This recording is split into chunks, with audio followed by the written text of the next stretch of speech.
Qualifying start in 5, 4, 3, 2, 1. Pit exit open, green flag. Hello everybody and welcome to round 2 of the 2021 New Dimension Racing GT2 Challenge together with simbroadcast.tv. I'm Chris Ford and I am joined alongside again by an Irishman who doesn't fall down in the second round at 4 o'clock in the morning. Eoin Harmon, how are you today? Hi Chris, I'm feeling good today. Thank you for asking. Welcome along everybody to Rockingham. Should be a good crack.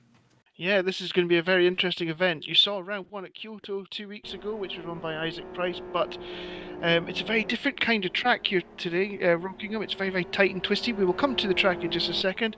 For now, I would like you to have a look at, or a butchers if you like, at the pre-qualifying results for this round. Round 2 of the GT2 Challenge of 2021. You can see there Dennis Lind heading up Nico Pantola. 30.85 for Lind in the FZR. The FZR wasn't as competitive as we might have expected in round 1, but this track you would expect the FZR to be a little bit more competitive. It's a little bit more balanced here than it was at Kyoto. Eoin, you tried to qualify and you didn't quite manage it this time again. You were actually the first reserve for this race, so it's a good thing that you're here alongside me because I couldn't have done this on my own. What do you make of this track? Well, what I find is just it's the rhythm of it. I found it very difficult to put a proper lap together. I was either great in sector 1 minute, and then the sector 3 I might make a mistake. So it's the combination of the fast oval, the hairpins, and the tight sort of sweepers that make it such a challenge for the drivers. The space is a bit more compromised compared to Kyoto from a fortnight ago. Overtaking might be a bit more difficult, and the factor of those sausage curbs means the safety car could be an imminent possibility from the first flag or very near the end. You never know. Yes, those sausage cars we will definitely be discussing a lot during this race as the race progresses. We have a 20-minute qualifying session here. As you can see, all the cars are out on track, and this track, because it's so tight and narrow and quite short, despite the lap time being a 1 minute 30, we're expecting for pole position, it means that there's quite a lot of traffic on track at once on this semi-roval complex of corners. It's a slightly different variation to the normal Rockingham versions, as we will get on to a little bit later on. But at the moment, I'm looking at a track map within Live for Speed, and this is absolutely crazy to see this amount of little ants roaming around the track all at once. It's going to be very, very difficult for these drivers to find a way of getting a clean lap in and getting enough clean laps in. I think we'll be seeing banker laps today quite considerably. If you can find any space at all, you're just going to be very, very thankful. I was speaking to Joe Holmes and Isaac Price, the current top 2 in the championship, and they were thinking that they probably wouldn't be able to set a 1:30.5, which was the quickest lap during free practice before pre-qualifying began. And I think that that's likely to bear fruit at the moment, as I'm looking at Price on the track just now, coming into the final sector, and he's already caught traffic on this flying lap. So after pre-qualifying, we can now take a look, as I said, at the schedule for this season. As I said before, we're in round number 2 of 6 championship rounds. We've already completed Kyoto National 2 weeks ago on the 10th of January. Today, the 24th of January, Rockingham International, which is RO7X. Today's race, when we get started after qualifying, will be 60 laps in length, which I suspect will mean a pit stop, Owen. So what do you think? I think we'll have to make a pit stop today. It makes sense to me. I totally agree, Chris. If you can get to the halfway point on your tires and pit, either under a safety car or under green flag conditions, you have a chance. But I'd say a lot of drivers will be going as long as they can, perhaps to the final quarter and making the pit stop. Going to the very end, it might be too risky. Yes, indeed. I think that the reality of the situation, especially for the XR runners, is that they will have to make a pit stop. I don't think I saw anybody reaching more than 55 laps, and that was really, really being kind on the tyres at the end of the stint, and quite honestly, I just don't think it's the fastest way here, but you know what I'm like, I'm always wrong. Currently a 1 minute 31.23 from Isaac Price's fastest, with Joe Holmes second with a 1 minute 31.62. So back to the schedule. In 2 weeks' time, we will be in South City, which again should be very, very entertaining before we go to Blackwood Fern Bay Classic. That'll be interesting for the curbing situation there, Isaac, Owen. God, imagine confusing you two. And then finally, the championship is complete by Aston Grand Touring on the 21st of March, before a 6-hour non-championship event at Westhill International on the 4th of April, which will be in teams so that people can team up, and hopefully we'll have a lovely full grid for that race. Eoin, you might be taking part with Steve, I'm guessing, in that one? Yeah, we'd like to get SMR Harmon Enterprises onto the grid. Certainly for the endurance race, it'll be a different challenge. It might help us out compared to the ultra pace we've seen in pre-qualifying. Yes, pre-qualifying, as we had a look at a minute ago, was a very competitive affair. Eoin just missed out by a couple of thousandths, wasn't it, Eoin? It was very, very close. Yeah, a few hundredths. Yeah. I couldn't get my theoretical best into reality. To be a very, very challenging circuit for everybody out there during the pre-qualifying session and also in pre-practice. It felt as though that people were struggling to get a rhythm, as you say. I mean, it's a very, very technical track with very much some interesting challenges, especially considering this is the only one in Live for Speed that's actually laser scanned. So that adds a very, very interesting dynamic to this circuit. Just speaking of interesting dynamics, we will now take a quick look at the graphics for the cars classes. 3 cars in GT2 Challenge for 2021. We have the mostly favoured XR this season, it must be said, which is a 2-litre turbocharged engine with rear-wheel drive. It's about 1.1 tonnes, with a 25% intake restrictor to reduce the power to make it the GT2 class. And the second favourite, and possibly I would say it could be the fastest round here, but we will see. It certainly could maybe be the one to go no stop, which is the FZR, which is a 3.6 litre flat 6 front engine with rear-wheel drive. It's also 1.1 kilograms, but it only has a 21% intake restrictor due to the fact it does not have a turbo. And then the FXR, which is in this race actually, in a bit more of a... I don't think we had too many in the first round, Owen, but there certainly seems to be a few more here today in the FXR, which could be actually a very interesting combination, the FXR in this track, in this tight and twisty track. The FXR is a 4-wheel drive, 2-litre turbocharged engine. It's also 1.1 tonnes and has a 24% intake restrictor because it has less power than the XR. The point of these restrictions, of course, is to make the classes as close as possible. But we haven't really managed that. It's a very, very difficult thing because these cars are so very, very different, and also one of them in particular, the XR, you wouldn't see in real life, I don't imagine. But anyway, it doesn't matter. That's today's 3 cars for today's 60 laps of Rockingham International R07X. And an FZR is quite close, and 2 FZR. Nico Pantola's up there as well in the CSF Esports. I forgot that's the thing. Oh dear, Nico. Oh, yeah, well. Vitautas and Goosecast goes on pole. Now Vitautas, we were quite disappointed in the first round. He had no real pace in Kyoto, but he has been practicing very, very hard to improve, and he has a 1 minute 31.09. No 1 minute 30s yet. I thought they might get into the 1 minute 30s at some point, but we're yet to see really the full pace, you'd imagine, of price, well, from any of them, you'd imagine, as long as they can actually maintain and get a gap, which seems to be very, very difficult at the moment, Owen. Yeah, certainly. You made the point about the extra representation. We saw the XR dominate qualifying in Kyoto, but mixture in the car classes will make this race a classic, in my opinion. Gum Garage have brought 4 of those XRs, and then we've got Dennis Lind and Nico Matola right up there vying for the pole position.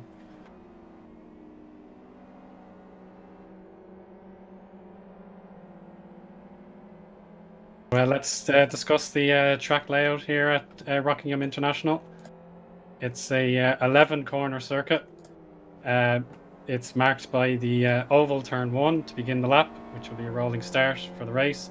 Then the Dean hairpin, that's a real make or break turn so early into the lap, followed by the right-hander at Yentwood with another threatening sausage curb. Chapman curve is quickly followed up by, and then the 5th turn is called Piff Paff, but I'll just call it Piff since we're just taking one of the apexes before Rockingham curve for turn 6. And then Gracelands is a very daunting but fast uphill left turn before you reach the sector 2 line, and Tarzan hairpin is going to meet the drivers for turn 8.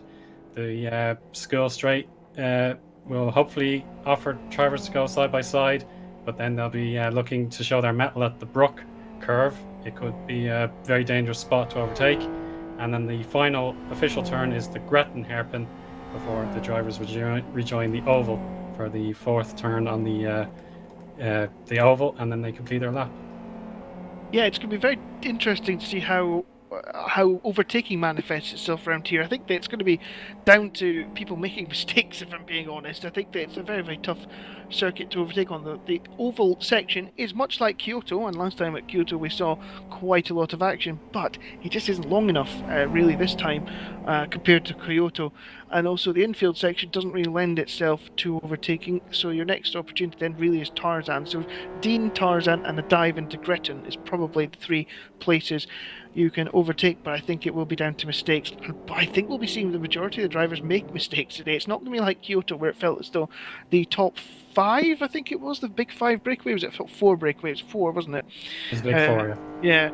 Yeah, they almost seemed to be robotic for most of the race in terms of how they were driving. It was a remarkable scene, really. Certainly was, and even the midfield battles, we saw plenty of drivers getting among each other, creating overtakes in the sweeping parts of the Kyoto circuit. But now it's going to be an endurance of the mind, really. They will be pushing as hard as they can, because any vacancy will be left because of a driver's mistake more than a bit of ingenuity. And we see Dennis Lind, who was the fastest in pre-qualifying, has gone on to pole position in the FZR with a 1 minute 30.95. Joe Holmes is coming toward the line. Can Holmes take it away from him? Not quite. He's also in the 30s, 1:30.98. And this seems like an appropriate moment as Isaac Price is coming up to start his lap to have a look at the championship standings from the last round. They should be coming on your screen just now. And as you can see, Isaac Price, Joe Holmes and Yoni Katia are at the top three. And that's much like last season with Vytautas Lagutskas in fourth. You see the top 10 there all have a Q denoted beside their name. That means that they were eligible to skip pre-qualifying for this first round. So that meant that they did not have to partake in the session, the scramble for the last positions on this grid. Today it appears as though we have 36 out of the 38 that we could have had on the grid today. The first reserve was Eoin, and Eoin has decided to join us today in the commentary box rather than taking part. Yeah, Teemu Soini has got a last minute promotion as well. He's in 36th and last at the moment, but he has taken a last minute vacancy to participate in our main event today. So I wish him the best of luck as well. He's a good driver. Yep, and also we also have obviously a manufacturers or teams championship today after round one. You can see Chad Esports, who was Price, decides that the grass is his friend for the day. Chad Esports are 176 points ahead of World Class Lions, and God, CSF Esports is still.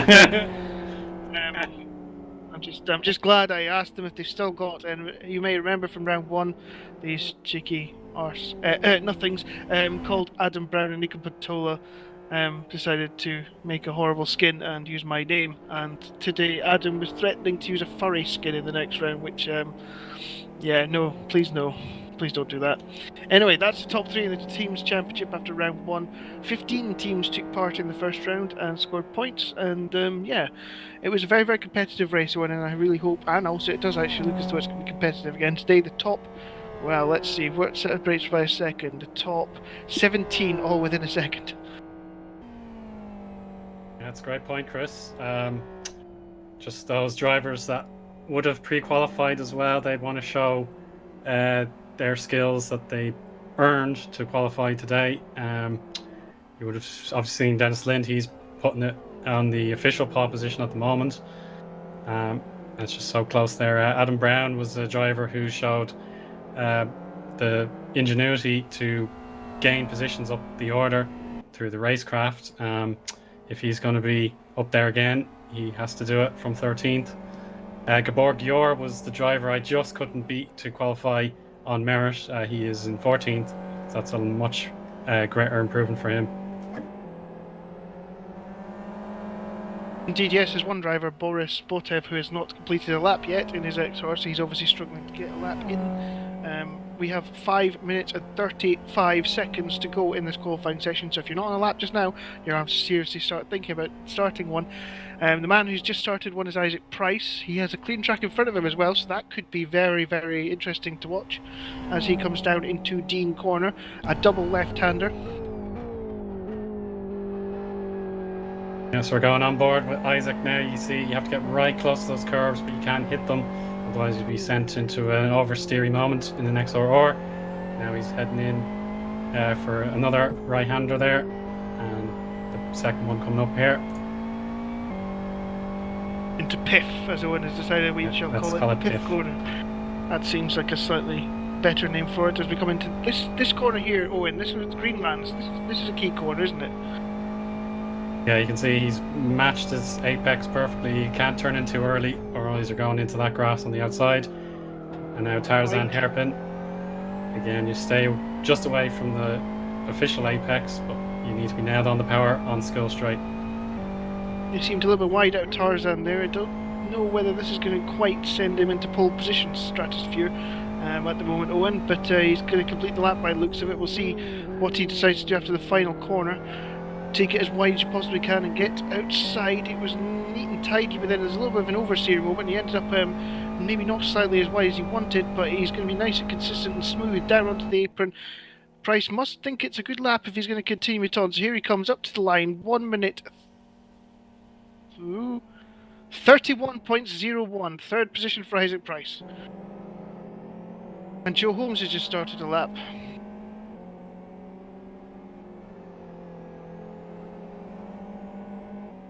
In fact, somebody who's actually... oh no, I've cursed him. I was going to say Dennis Lind is completing a lap, but he's run wide, our current pole position man.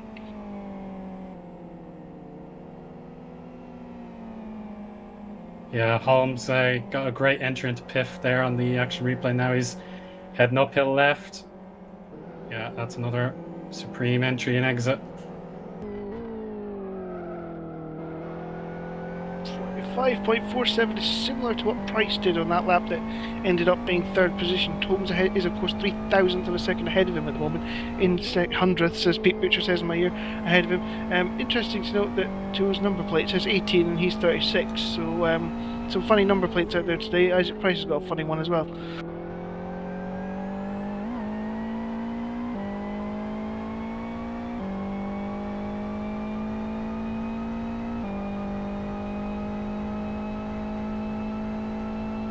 Apparently it's not glitched on your screen, it's just my laptop being rubbish. Very useful.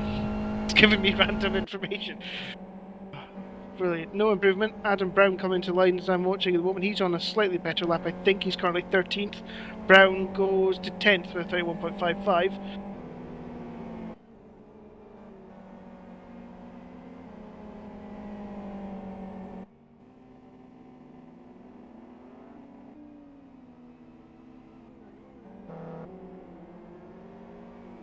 Yeah, I saw Dennis Lind was briefly in the gravel. He may have been able to abandon that lap, but if not, he's going to get his tyres back up to temperature. Yeah, he's tyre warming.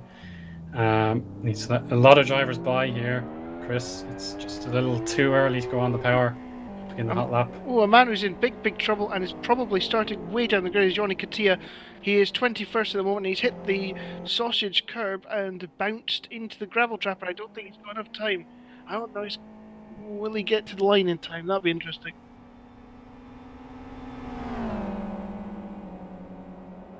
And so our defending champion in a spot of bother, but another fin to look out for is Maki Humala. He's on his hot lap at the minute. He's going to head up to Gracelands. And his pace a little slow compared to what I want to be.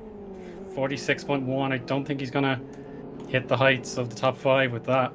The driver ahead goes into the gravel. That's Soini, excuse me. He's going to push as hard as he can, but defending his 9th place is probably the priority at this stage with 1 minute 5 to go.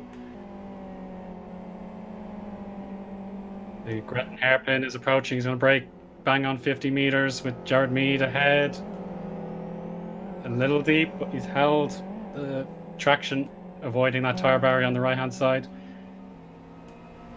Here he goes into the oval turn 4, avoiding the grass on that apron, turning back up to go right on the wall. It's 131.9. It doesn't improve.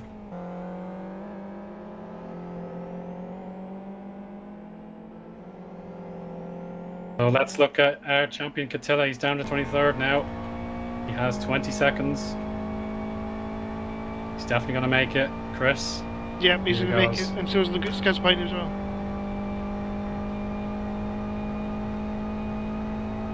We go oval turn 1. Gotta absolutely avoid that grass before the first hairpin Dean, ranking at about 75 meters. It's lovely. That's exactly how you do it. Just a little tempting fate there on the right hand side. 67 miles an hour. I'm watching Joe Holmes as you Into watch Yoni, and Holmes was on a good lap. I think he's just got a little bit squirrely in Tarzan, and I don't think he's quite going to have enough. But we shall see. Can he beat Dennis Lind to pole position?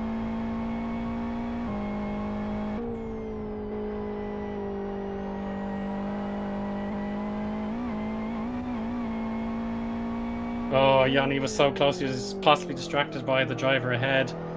His Tarzan hairpin entry is compromised. That's game. Hard luck. That's a big ask to recover from there. We have Laguskas as our final major qualifier here with time expired.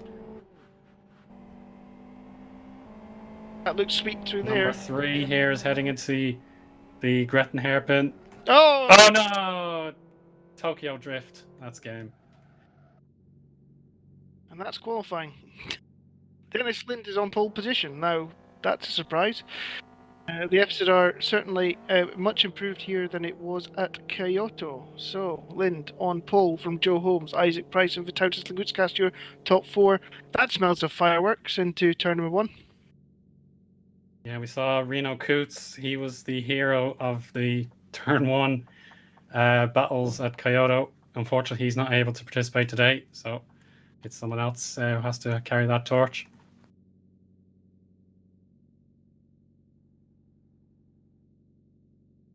Well, let's have a full classification for you, starting with the pole sitter Dennis Lind. Joe Holmes is going to be right behind in second place. Championship leader Isaac Price has claimed third position. The Goosecast and Santero complete the top 5. Zatautas, Montola, Lipenex, Lekikonen, and Maki Humala are the top 10 runners. Adam Brown, Kaike Propo, Sena, Jeff and Jacob, and Gabor Gior are 11th to 15th. Gutsch is 16th. Brzezinskas has 17th. Hlinka has qualified 18th with a 131.7. Botev and Lusky, that's so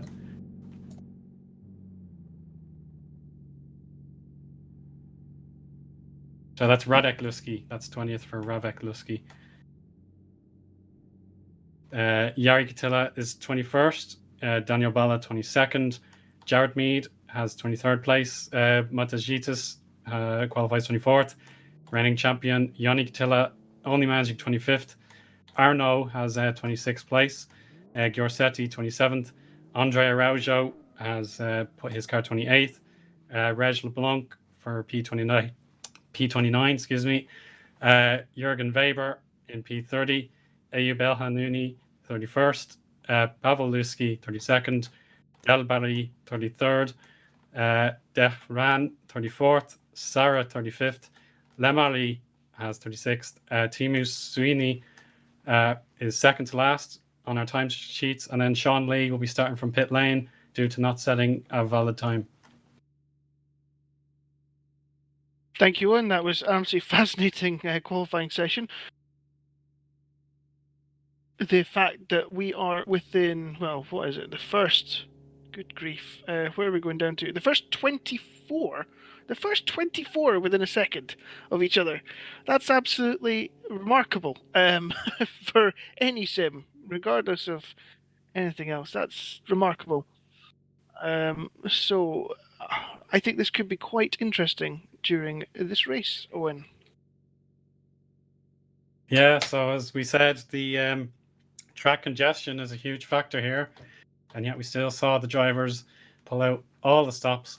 They got the job done within the 20 minutes allocated. That means it's going to be a real battle of the brains here. It's so many quick drivers and so many trapdoors they could fall into. It's going to make a real thrill for us in the commentary box. Indeed it will. I think we're going to take a quick break, and then we'll be back with the start of the race. So if you'll join us again in just a couple of minutes, and we'll get on with this one.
Welcome back to Rockingham International, viewers. It's just about time to get the drivers on the grid for round 2 of GT2 Challenge.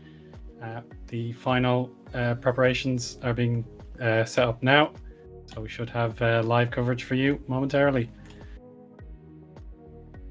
Remember, our pole sitter for today is Dennis Lind in the FZR, put in a fantastic lap time, a 1 minute 30.95.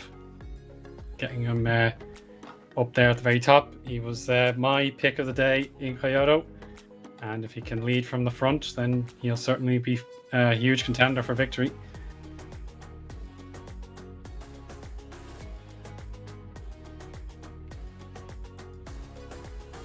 Chris, are you ready to go? I'm ready to go. Lovely.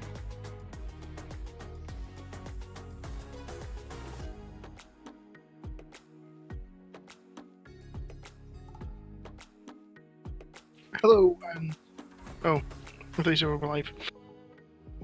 Oh.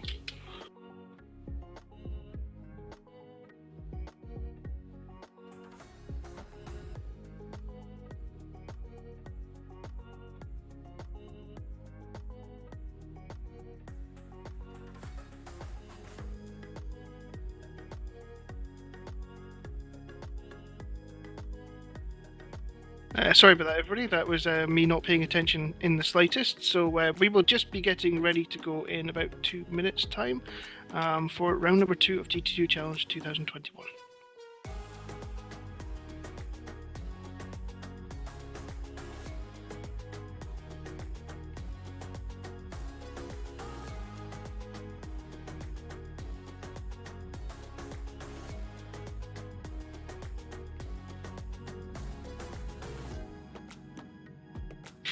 And that was a quick 2 minutes.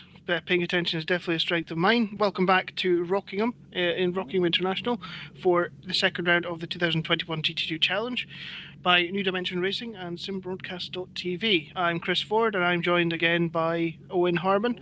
I won't make the Conor McGregor joke again because I think that you get annoyed by that, and so do I by the mere mention of his name. Eoin, this is going to be interesting, isn't it? 24 cars within 1 second. That's remarkable. Of course, yeah, we have the lovely sort of grid layout in front of the grandstand, the Mans style. So here we go. Dennis Lind leads the drivers away behind safety car driver Stuart Baker.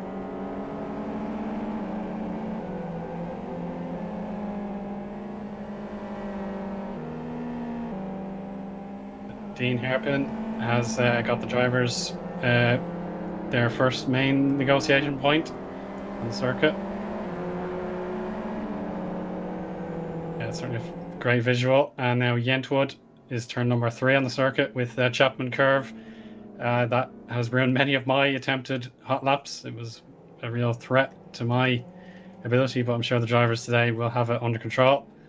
Then we're going through Piff Paff, the single apex there, followed by Rockingham Curve and the Steel Straight. You can just see the entry to the oval from that point on the circuit, but the drivers will be all concentrating on the Gracelands. That has the uphill left. You got to get about 100 miles an hour in qualifying trim, so with the full fuel loads, I'd say they'll be back down about 5 miles an hour. Stay off the grass on either side. And maybe the key overtaking point will be Tarzan Hairpin. You have just about enough room on entry and exit to make a clean pass. And then the final sector begins with Brook, a sweeping right-hand turn. It'll be single file through there, unless someone's feeling very, very feisty. And then the final official turn is Gretton Hairpin, which will open up dramatically so the oval section can begin. And that marks the full lap of Rockingham International without the main chicane. Yes, indeed, Eoin. Thank you very much for that run through from somebody who really, unfortunately, was only just outside of pre-qualifying. I'm sure it's going to happen one of these events, Eoin, and it certainly will happen in the 6-hour race as Dennis Lind brings them to the green flag. The wind speed today is 11 kilometers an hour, so not that high, which is unfortunate, I think, sometimes, because I think wind is very entertaining in liver speed. Lind waits Joe Holmes alongside him with Isaac Price third and Tausis Laguskas. Holmes is staying quite far back. He needs to get a little bit. Well, he needs to get alongside. Not double file, yeah. Oh. This is a problem. I bought this there. It's a mess. Joe, that'll be an aborted start. I'm pretty sure. This isn't right. That was Green flag, green flag. We have a race. I'm confused as to why that's been given, but Dennis Linden's got a massive jump. Joe Holmes was nowhere near alongside him. In fact, he didn't make any attempt to get alongside him. So he's already fighting with Isaac Price, who came up behind. So Price was technically ahead of Holmes off the start there, Eoin. And it seems to have caught a lot of people out because everyone on the right-hand side was being forced back. So, advantage Dennis Lind in the FZR. Price and Holmes are side by side. Price manages to squeeze him out there. And have they been all nice and tidy in turn number 1 and 2, Eoin? Yeah, I just saw Radulewski had a bit of a wobble, but it seems to be okay. The drivers have negotiated the first 2 turns okay. Yeah, so it is Dennis Lind leading from pole position. Isaac Price up to second. Joe Holmes behind his title rival there in third, and Laguskas fourth. So the big names are in fourth again, but Santero is just behind in fifth place, so he could be a surprise package. Yes, indeed. That was a really strange start to this race. It was almost as though they just, well, I don't know. Let's not make speculation, but we have been given the green flag, and we are very, very happy with it. And as you say, and there is a bit of break on at the start. Lind leads in the FZR, and it'll be interesting to see what his strategy is in this race. I suspect the FZR might be able to go all the way without pitting, which means that Holmes and Price might need to overtake him. And where do you do that on this track?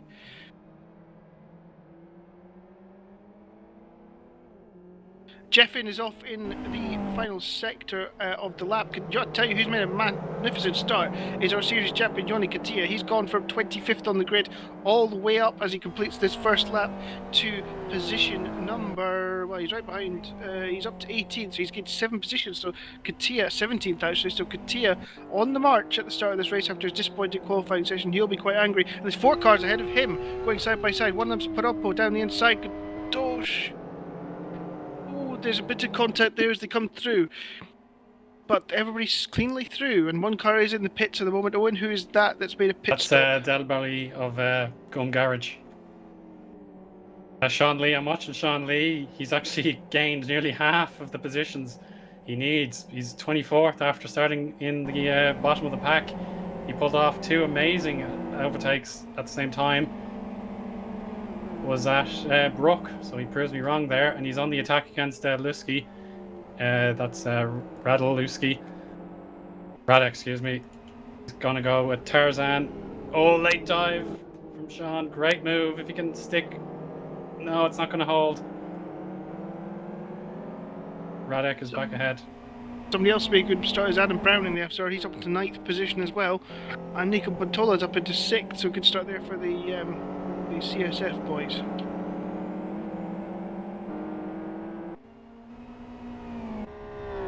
It's better showing for the FZRs. There are 3 of them in the top 10. So interesting enough, Owen, it's noted, or I note that Dennis Lind has started on an R2 setup, so I would be very surprised if he can go the whole distance in this race. I think everybody, from what I've seen in qualifying and practice sessions, will be pitting in this race. Unlike in Kyoto, this is a 60-lap race, of course. They've completed the 2nd racing lap, the 3rd lap, including the pace lap. In fact, Nico Pantola is the first one who's on R2, R3, so I think Pantola, like he did a few times in the GT1 championship that happened last season, he had some adventurous strategy, and looks though he's going for that sort of thing again. He's holding people up though in 6th position. Oh, we have a driver on 2 wheels, Jared Mead, just before Piff Paff. He nearly rolled it on one of those sausage curves, but he's held it. He's got Daniel Balla for company. One of those Angry Angus versus Race Green battles. Delbury at the back is having a torrid time of it, and Sean Lee is also ready to strike against these drivers, and he wants to have a go on Balla, sort of testing strike, and he's through. He's got the better exit, and he's going to go into Brook here on flying form, ready for Jared Mead to compete. He loves giving a bit of a feint to indicate I'm here and I'm going to get you. It doesn't matter when. He's got a great exit again. Mead responds, but he might just have to dive down to the apron to defend. The slipstream isn't going to be possible just yet. Now it is. It's a great strike down from Lee. Oh, stay away, guys. That's so close. But there we go, Sean Lee with an excellent overtake, planning his strike and pulling it off successfully against Jared Mead for 21st, I believe that is. Oh, slight wobble there. But we're looking at Nico Montola now. He's lost a position or so. Adam Brown go ahead, so he's got the teammate ahead of him now. Def Racing looking good. Yep, Adam seems to have the advantage over the CSF cars at the moment. He seems quicker than Pantola. I wonder if he'll be allowed through by his teammate.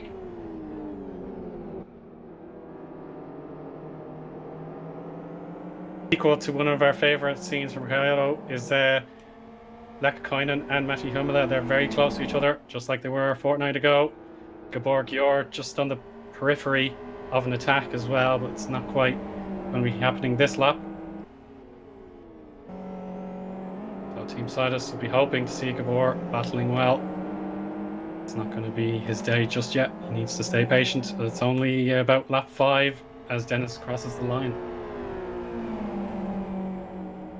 Interestingly, at the front, the two XRs are making a move on Dennis Lind. Dennis Lind is going through his problematical heat cycle with an R2R2 combination on that car. And these two, this is the moment they need to strike, because the F0 will get quicker toward the end of the stint. So if there's no way round for Price and Holmes, then Lind is in a good position. Ipenex on the outside. A Dean hairpin didn't quite work out.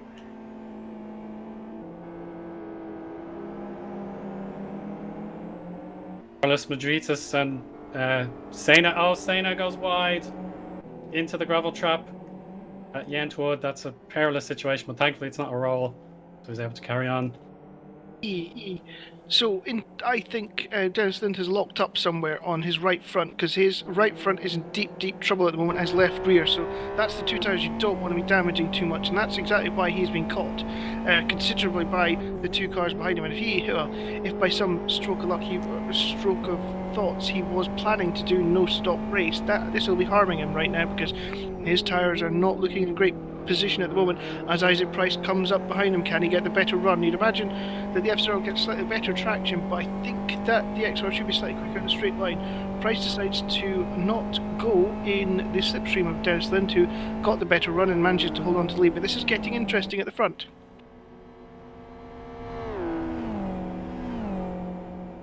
Yeah, so the top three are within about 3 seconds of one another.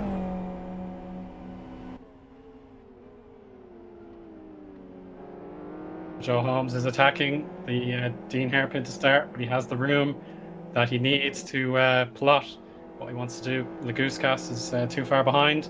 Isaac Price just a little too far ahead. But when you're a racing driver of Holmes' quality, you can do whatever you want when there's no one threatening you, and that's a huge benefit. Let's look at Verzinskas now, P14 in the FXR. Great running for him there. His growth potential. He wants to get the top 10, and he has to get past Kaike Parapo. That's part 1.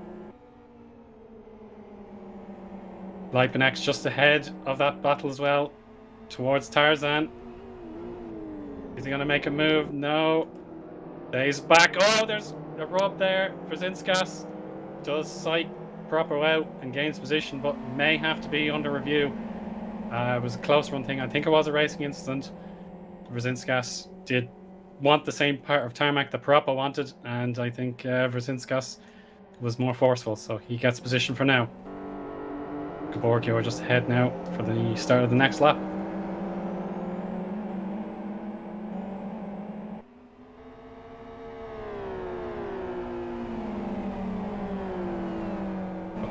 Gaborgio there, P12. Oh, and another move for Parapo here.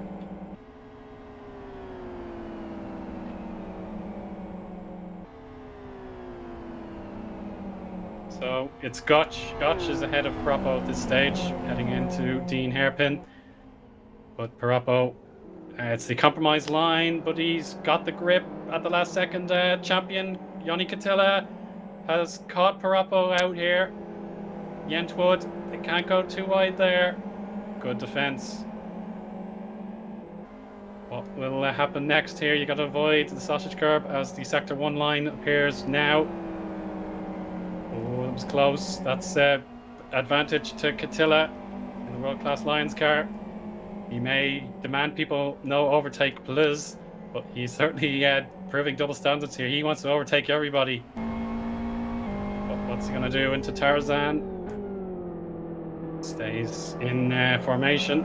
On board shot here. It's looking very, very impressive here.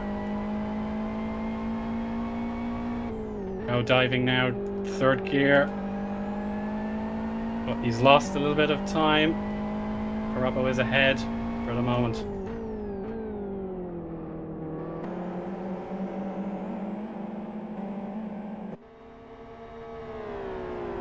Now we're moving on to Versinskas again. He was very strong a lap ago, and now he has Gabor Gior. Fast lap by Dennis Lind, but the slipstream is going to kick in now beautifully. The FXR, nice move. And he's still got the speed benefit, but he has to remember his braking point. In race conditions, about 80 meters. Lipenex does okay. Nice from... Oh no, he's clipped that curb. The second apex, just a little bit of a tank slapper. Lipenex is now ahead. Gabor Gior relents, and we'll have to try again on another stage. But Versinskas is probably the hardest charger at the moment. He's just taking every risk in the playbook here. But I still think it's too early to be playing dice games. Now Dennis Lind is really under pressure from our championship leader Isaac Price. Very, very little to separate them, 0.3 of a second at most. Lind's getting some incredibly high clutch temperature as well in that car, and his left rear tyre is absolutely on fire. It's redder than Eoin's hair. So I mean, it's I'm not ginger. I can verify this. Strawberry blonde. I have Sorry. a profile picture on Twitter.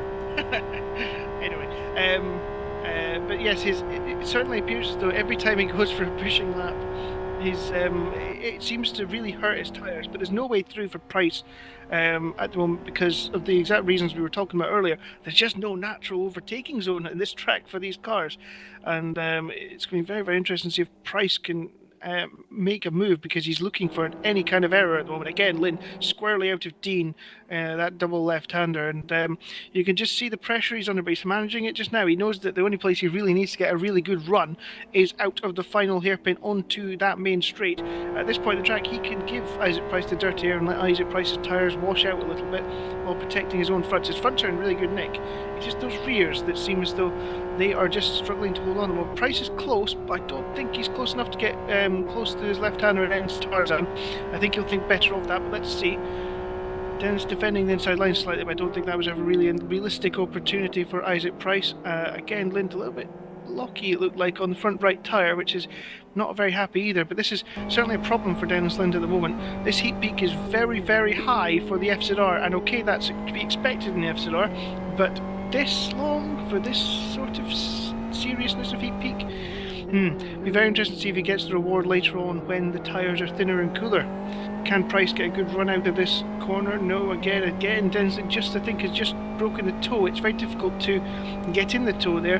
Price, in fact, elects not to follow Dennis higher up the track. Isaac Price prefers a low line, and Dennis prefers to go higher, slightly more classic approach to an oval section. 32.39 there for Dennis Lind. He continues to lead and has just gapped Isaac Price slightly, which this is the place where Price needs to be close, down into Dean, the double left. Joe Holmes right there maintaining a watching brief, wondering if these two are going to start battling and he can get involved and get into the lead himself. As we complete lap number 9, we are 1/6 of the way through this race. The top 3 have gapped Vitautas Laguskas in 4th position, who has a massive gap back to 5th position as well. So this is the battle potentially for the win here between Lind, Price and Holmes. Yes, I was going to say, Chris, Lucas Vitautas has overtaken Santero for position. That was a slipstream effect on the oval that has forced that position change. But now Zatautas looks to have the pace compared to the Argentinian and the blue XRR. So I think he's got the pace now to pull away. Furtive Racing, that's Santero's team.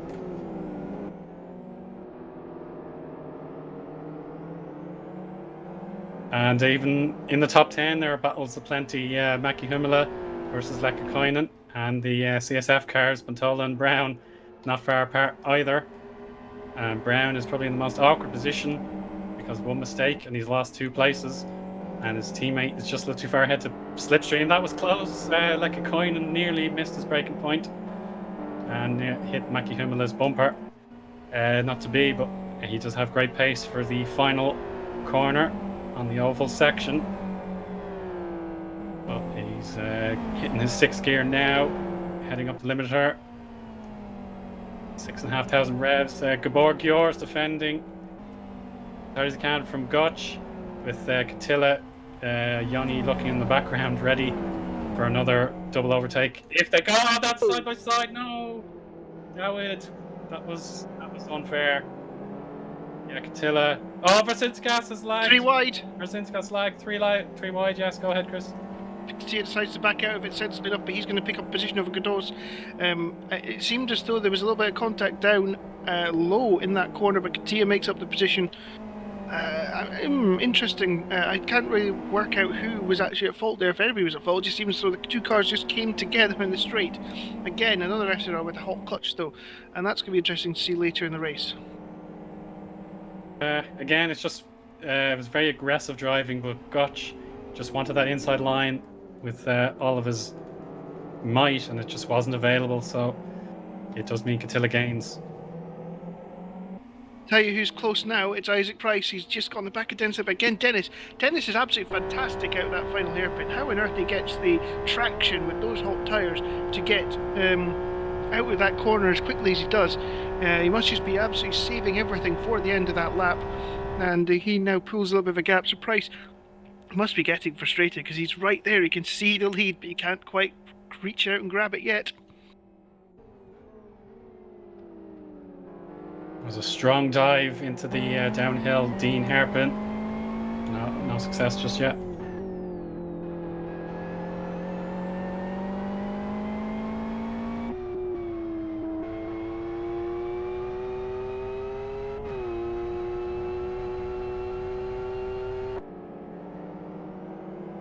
Over the start-finish line, Lamari and Yari Katia are side by side, FXR and XRR, and right behind them, Sarah and Marine Jeffrin, are side by side as well. So this is a good little 4-way battle down into Dean, who's going to get in front. Yari Katia makes the overtake stick, and Sarah go around the outside of Jeffin. They're both up behind Lamari just now, with Weber maintaining a watching brief. Lamari holds off Sarah. Sarah slides slightly wide, and up the inside goes Jeffin, but Jeffin's too far back. So the gum car drops back, and the CSF Motor Esports, of course, how could I forget, car makes up a position in that battle. I forgot there's 3 of them. So a great mixture of teams in the lower echelons of the grid, but it's looking interesting. Sean Lee and Patrick Link are on the offensive against each other here. Pavel Sena watching in the background. So close in the final turn. Dennis Lind pops in another fastest lap at 1:31.9. Sean has gone very low, trying to break the slipstream. Link is ready. Changing gears now for the start-finish straight. Just waiting to see what will happen in the Dean hairpin. I'd say Sean has pulled out those necessary 0.3 of a second to stay clear. And we have another position change. Ooh. Aggressive braking. Jared Mead is also in the camera shot. The Angry Angus car still trying his best to hang on in there. The top 20 is possible.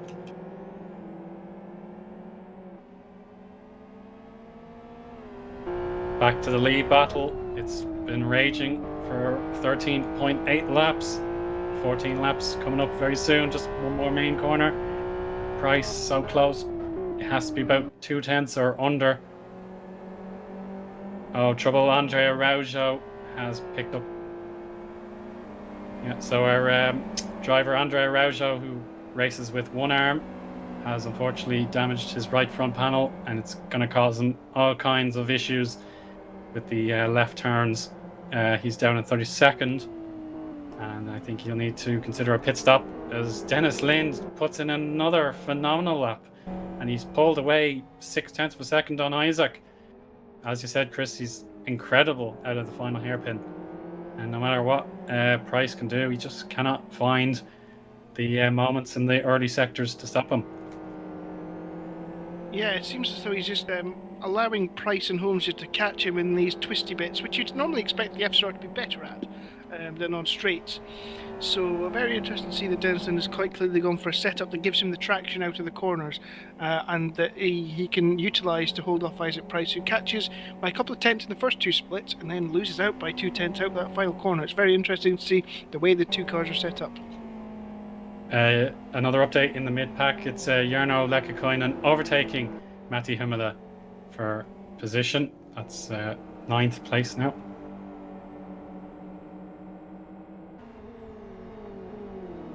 Adam Brown is now on the defence, but it's still good enough for the Scotsman in the number 16. But we saw Lekkakoinen overtake just a lap ago on Matti Humala at Dean Hairpin, so he might have that ace up his sleeve once again. That's it for the moment. Just going to follow Adam Brown's wheel tracks and see what unfolds.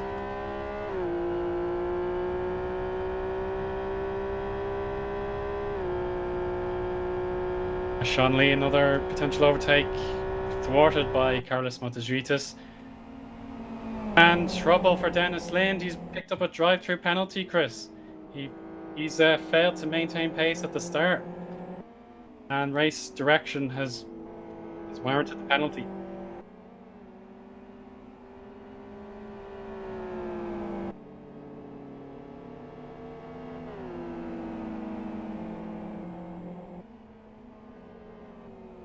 I'm trying to figure out exactly what Dennis Lind's justification for punishment is. Joe Holmes has also picked up a penalty, so two drivers out of position, and that hands Isaac Price.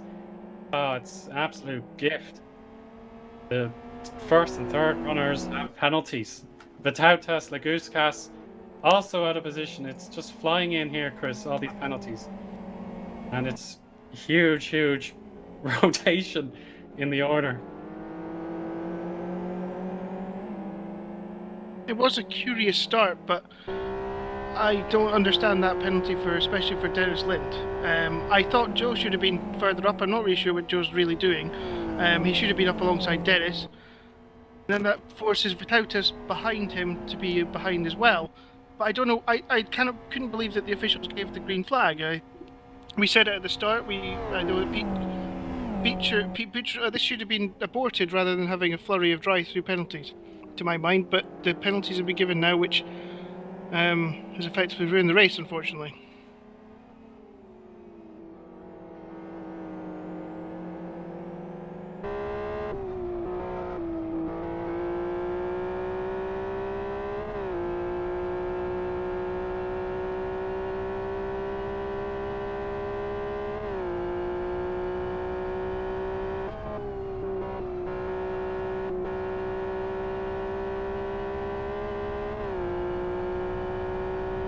Lee with a great pass on Kaike Propo just down the grid.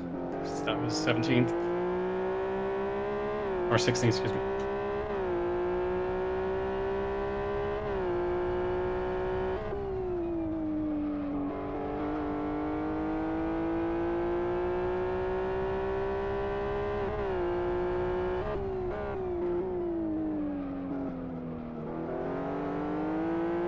One of the Gum Garage cars has picked up a penalty as well. That's number 96 of Arnaud. Dennis Lind is now taking his drive-through penalty, handing the lead to Isaac, with Joe Holmes also setting his speed limit now. Dennis Lind into a box. Dennis can't do that if he's actually going to carry on. Oh, it's a stop go, actually, excuse me. Joe Holmes has a drive-through and he's completed it, falling down the order, but not too far. But in terms of Holmes' odds of winning, they are slashed horribly.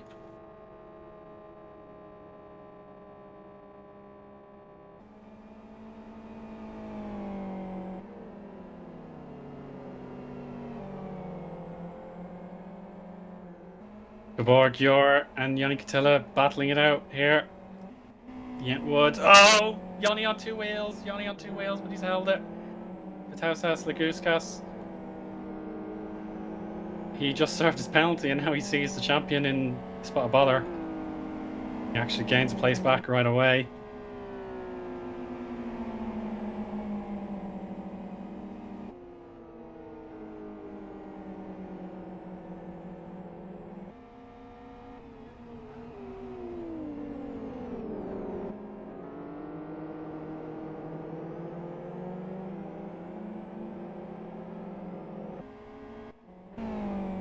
Oh, Nico Batola wobbles.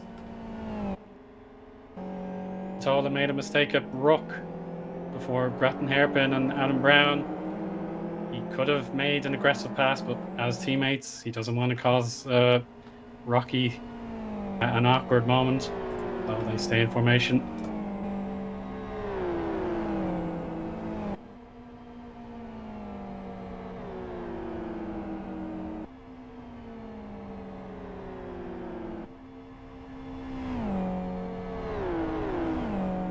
Oh, spin in, it's Lemari. He's gone backwards. Yeah, that's Brook again causing problems. He has to wait and wait and wait until there's a clear point. But again, the drivers are able to keep themselves on all four wheels and avoiding the need for the race stewards and race officials. Bala, meanwhile, is on the attack. He's overtaken one of the Ambassadors. Yeah, he's got it done. It was a great pass at Dean Hairpin. And Radek Luski could only watch. His viaduct check. Ambassador was one of those things. Got in position and he struck. And that's all you need to do.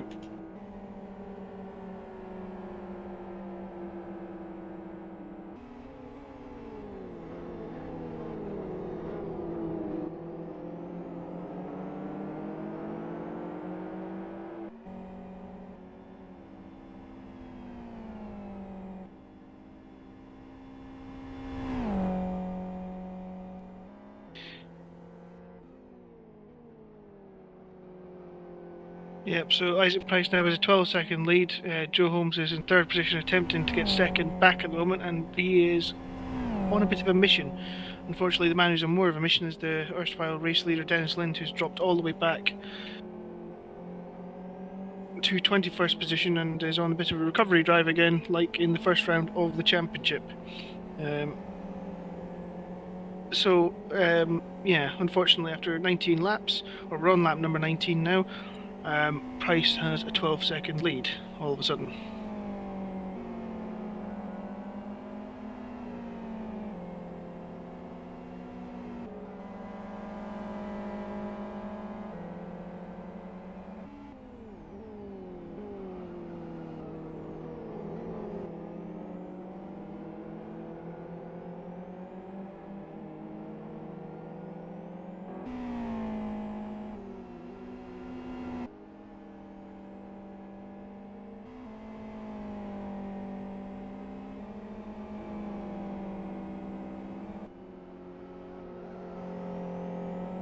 Battle for position. It's Gabor Gior holding off Laguskas and Yanni Catilla.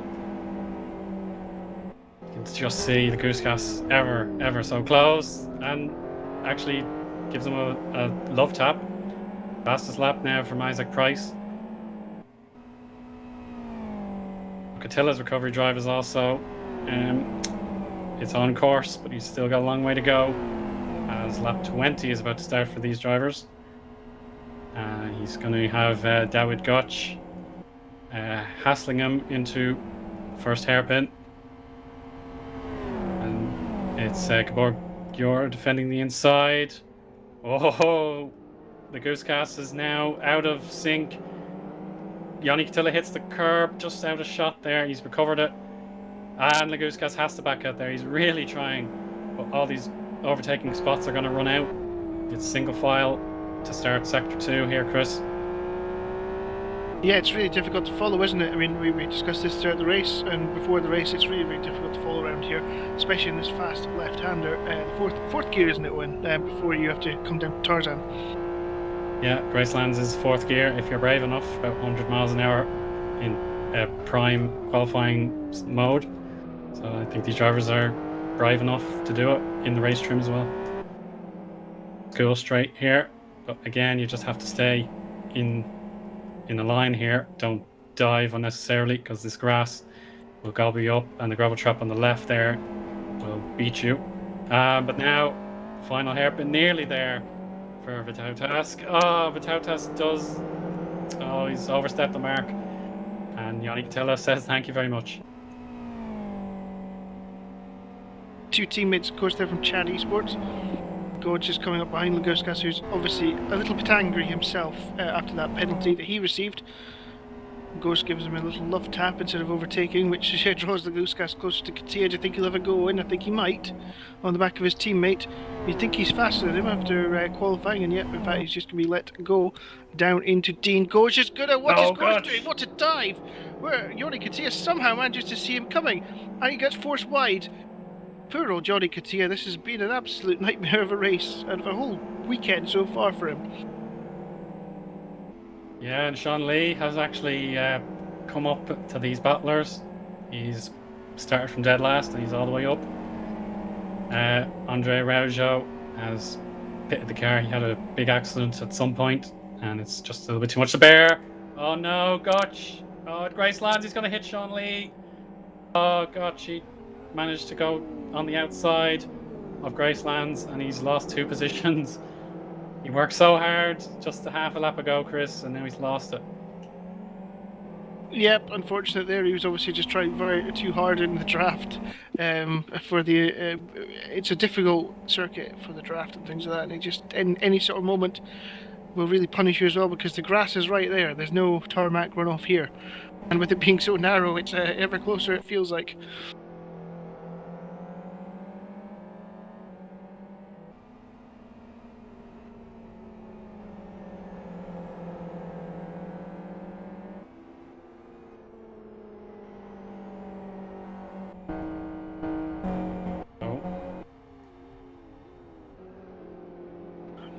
Hey Luke, do you remember against Matty Humala, Chris? Yeah. I was going to say, do you remember round 1, Eoin, when these two were side by side for about 50 laps? Yeah, you can never forget that. It was just sublime. The two drivers never blinked, and they just kept going and going and going. Brzezinskas is in Matty Humala's mirrors. I can just tell you now, they're so close, but not close enough.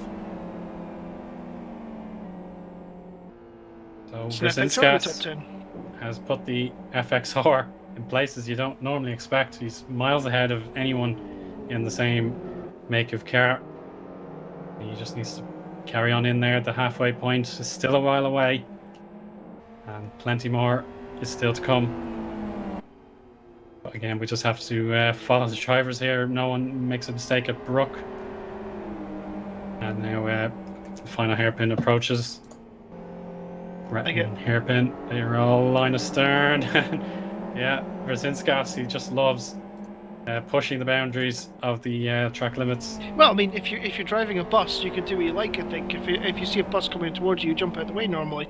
But unfortunately, this bus doesn't quite have the straight line speed that the other cars have, because it's aerodynamically, well, it's a slab. So it means he drops off, so he's got to really take risks out of the corners and almost cutting the grass, as you say, when it's always entertaining to watch an FXR. Yeah, they are the wild card of the three in the GT2 challenge. It's meant to be stable. It's four-wheel drive, but as you said, the top line speed is compromising a bit on the oval section. But with the skills we're seeing from Versinskas, there's definitely plenty more in his tank. He's really, really going for it. He's giving it everything. Yeah, he is giving it everything. This is some very spectacular driving to watch for us at the moment. And this is a battle between 5th right back to 10th at the moment in this race. Goosecast and Gabor are seemingly rolling positions here. Gabor was ahead, and he didn't want to battle into Gracelands. So the Goosecast is now recovering. And he's on the periphery of the top 10, but with a 4-second deficit, it's going to feel like an eternity here.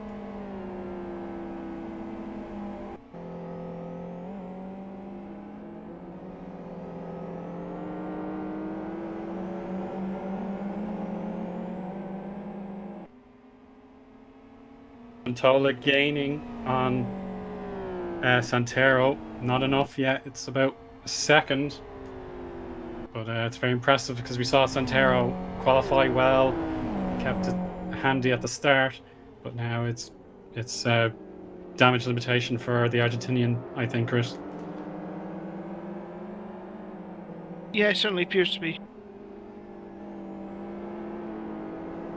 It's interesting, by the way, to see. Oh, in fact, hadn't quite worked out, but for Santero was actually 4th position, so it's actually 4th back to 10th in this midfield scrap. And again, the midfield is very, very interesting in the GT2 challenge. Of course, the two FZRs in that battle at the moment, the two CSFV Sports cars, are running an R2, R3 setup, and at the moment I think they must be going all the way, Eoin. I can't imagine why you would run R2, R3. And there's a send, and Adam Brown has been pushed wide by Liaison. Can he make the move stick? No, he can't. Brown just powers around the outside now. Maki Homela's down the inside of his arch nemesis. The two Finns together. Lugutskas is apparently pulled off. What happened there? I didn't see that at all. I was looking at Sarah, the third CSF car pitting, which will go against his teammates' plans. So Lugutskas has real trouble here. He may have hit one of the sausage curbs. That's my most plausible guess.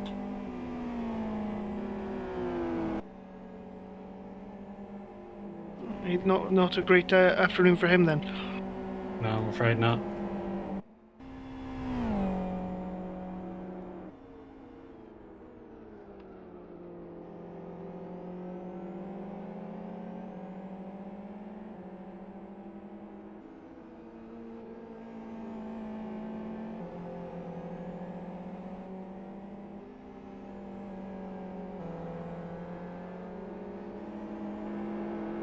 Joe Holmes is gaining on P2. Yeah, go ahead, Chris.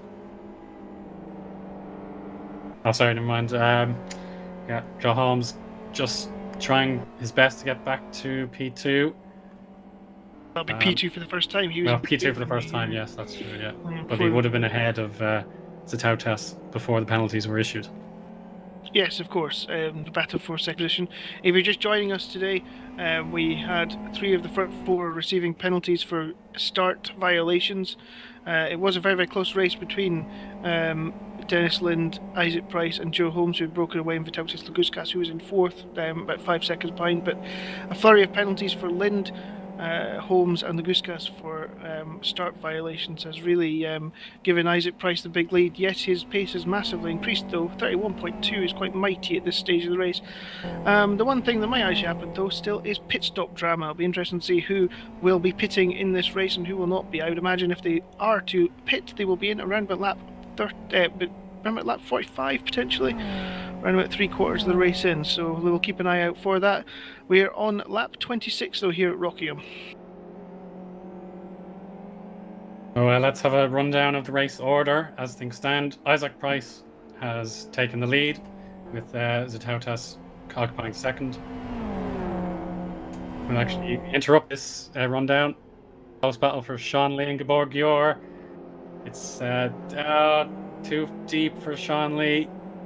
He's lost about 2/10, 3/10. Sean Lee would have potentially gained while I was talking about the full race order, but let's see what happens here. He's going to start the attack.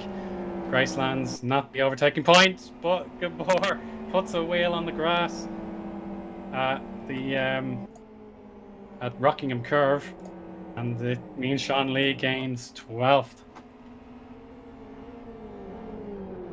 Yeah, so let's resume the rundown. It's Price, Zatautas, Holmes, Santero, Pantola, Brown, Lekikoinen, Matti Humala, Brzezinskas, and Leipenex, completing the top 10.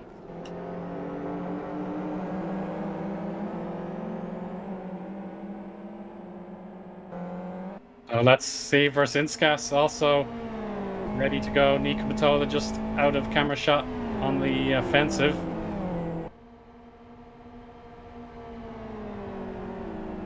Santero's been running a quiet race, very strong but quiet.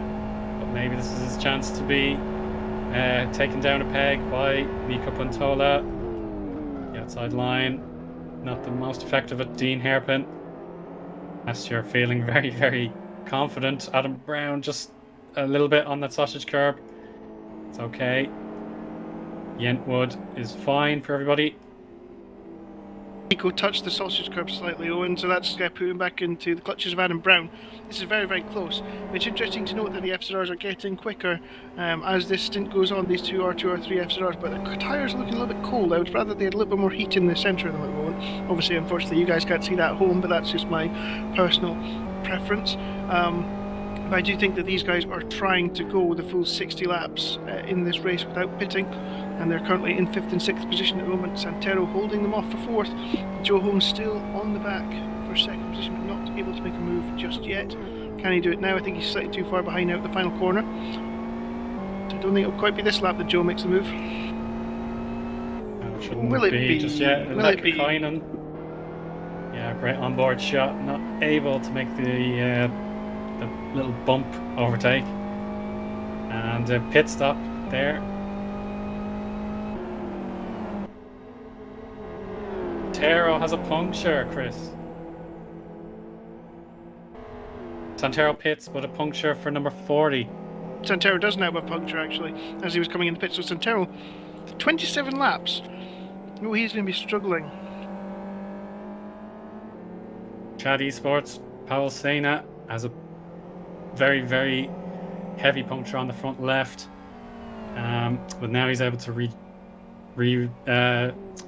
rescue his car. Yeah, sorry, he's able to rescue the situation as the pit lane arrives just in time.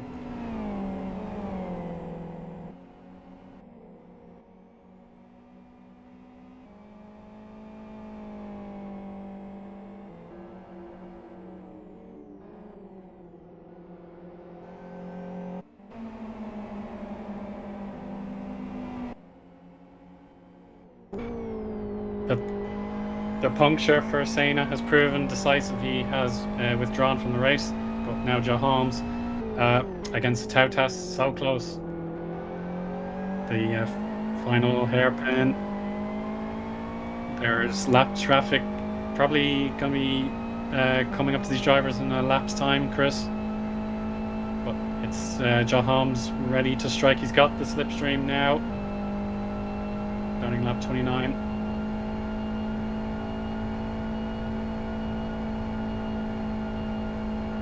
Actually not quite happened, unfortunately. The slipstream doesn't kick in, but Joe Holmes has every potential to go for the attack as soon as Tarzan. I expect Tarzan will be the right place at the right time if he can just gain those final few hundredths.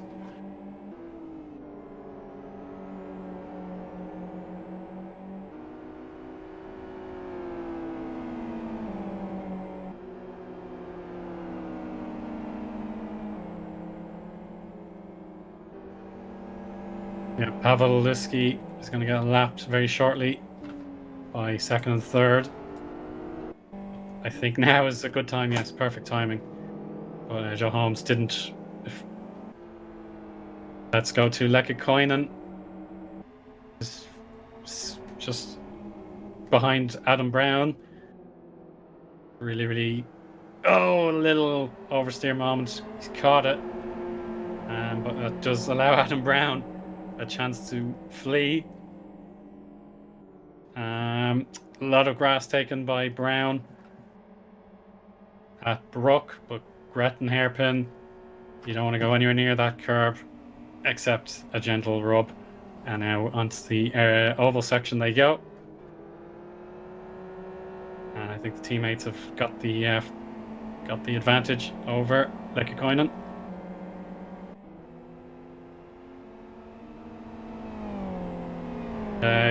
Gyor has. We've seen him sliding around the place, and it may have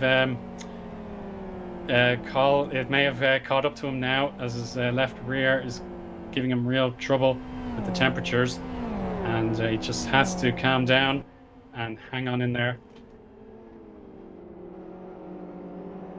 He did hit the second apex curb, but it was just a slight roll. The rear right, has high temperatures. But he's not going to be able to attack Eoin Katila at the moment. He has to worry about what's behind. And let's concentrate now on the runners-up battle. Zitautas and Joe Holmes still neck and neck. And they're clear of the first bit of traffic. There's one more lapped car ahead of them. There's Sarah out of CSF Racing, who made a pit stop a few laps ago. Great run for Joe now. It's only a matter of time. Zitautas puts on indicator lights, and he's gonna probably play an Uno reverse card here. He gives up early, and then he wants to go for the counter. But can he do anything about it? Let's see. No, it's full on swapping of positions. Yes, and another swap position is Adam Brown has been allowed through by his teammate Nico Patolo, who's dropping back on the straight now. So Patolo obviously decided that Adam was quicker, but Nico's not giving up yet. There's 3 wide down into Dean Corner. The 3 fins. Laikkonen slaps on the brakes, runs wide. Is he going to be able to maintain the position? Yes, he is. Patolo comes back on Maki Humla. Patolo now tries to hold on to that position, and he can't quite do it. So Patolo loses 2 positions there, and gets in the middle of Lekikoinen and Maki Humla, and breaks up their battle. So Nico, I guess they just decided that Adam was looking the quicker at this point in the race, and they decided to let him go. Unfortunately for them, Nico couldn't quite hold on to the position down the oval section. Yeah, it was an interesting move. Dennis Lind pulled into the pits, and that's going to put him way down the order now. Jeff and Jacob and Patrick Linka for 20th place. There's a bit of damage to Jeffen's Race Green Autosports FXR, but he's had that a long time now. Santero, who made his pit stop, is watching these two with interest.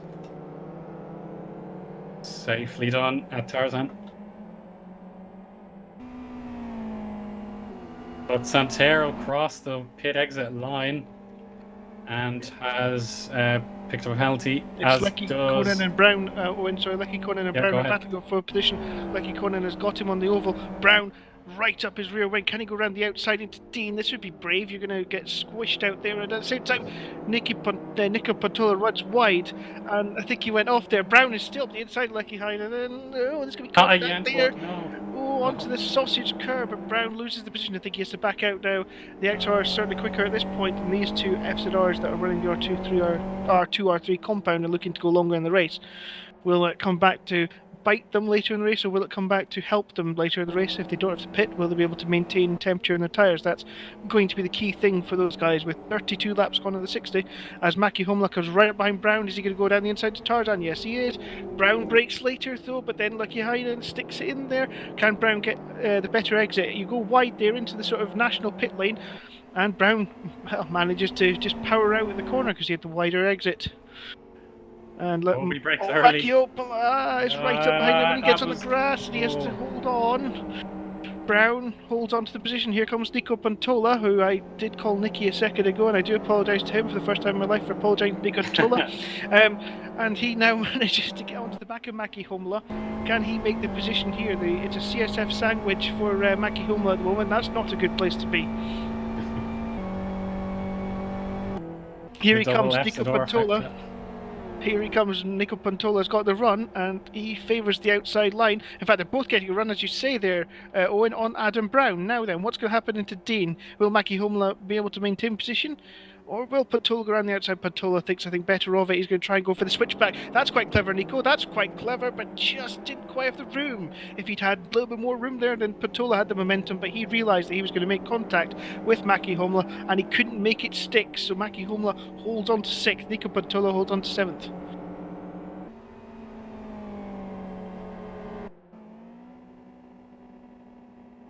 Rotational drivers have made pit stops. It's just over halfway, so they've done enough if they're going to one stop. Oh, Gotch But gets Gotch is sped in pit lane. He hit the accelerator too early. He'd stay away from Sean Lee and Arnaud. They're heading towards Dean Hairpin. Oh, Arnaud has politely let Gotch through. That wasn't for position, so he can understand why. Oh, Arnaud goes wide. Is that lag or is it a genuine mistake?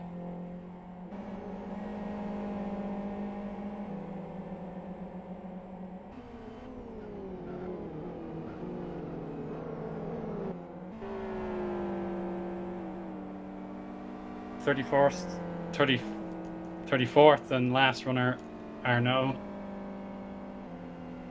And Owen, there's actually a 4-car battle on the oval again. It's Nico Pantola and Maki Humla again, and Lapidikis is coming around the outside of both of them, and they're being chased by the FXR. Now, who on earth is going to win this battle? They're 4 wide. 3 and a bit wide. Dean, it's going to be the FXR. The FXR is going to overtake them all. Unbelievable. No way. No. Pantola goes up the inside. Can he hold on to almost 2nd position in this battle? What a move that was. Excellent spot, Chris. Right on time, Maki Humla. And he hit Pantola all the way down. Pantola spins out. Oh, it's disastrous for those two. That was an exquisite battle, and it's just come wrong at Yentwood. That was the sausage curb deciding fun time is over. That's a shame.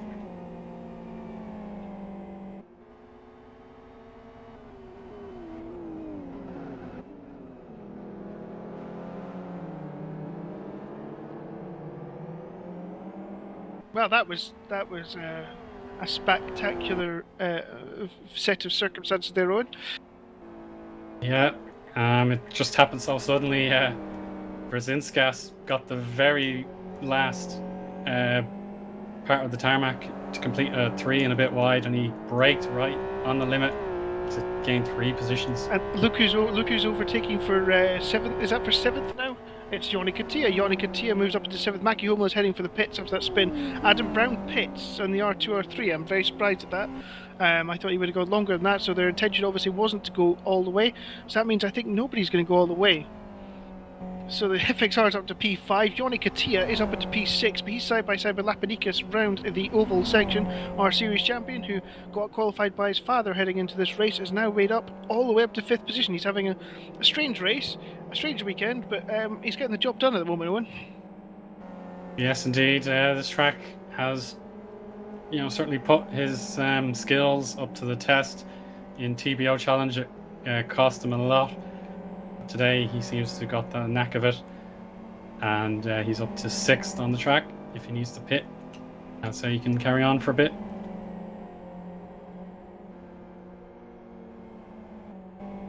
Joe Holmes made the overtake for P2, Chris. He managed to do it when we weren't quite able to focus on him. He's 20 seconds behind Isaac Price, and he has a huge task on his hands to overcome that. Getting nice and close to the grass on the apron.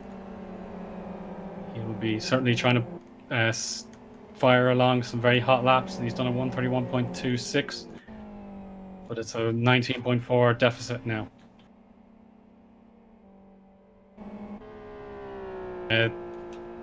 Montero has surely retired now. He's in an incorrect position in the pit lane.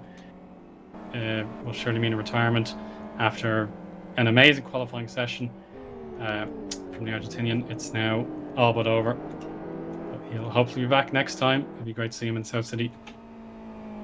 Yeah, he came in to do a stop go for not doing his drive-through in time, and he moved slightly forward in the box, and it triggered an in-sim error. And I think that he would have been allowed to carry on without that. But okay, he's decided to retire. Brzezinski emerges from a pit stop in 9th place, but behind him, that's going to be Jacob Jeffen, another FXR, side by side. Mackie Humela and Sean Lee still battling into Dean Hairpin.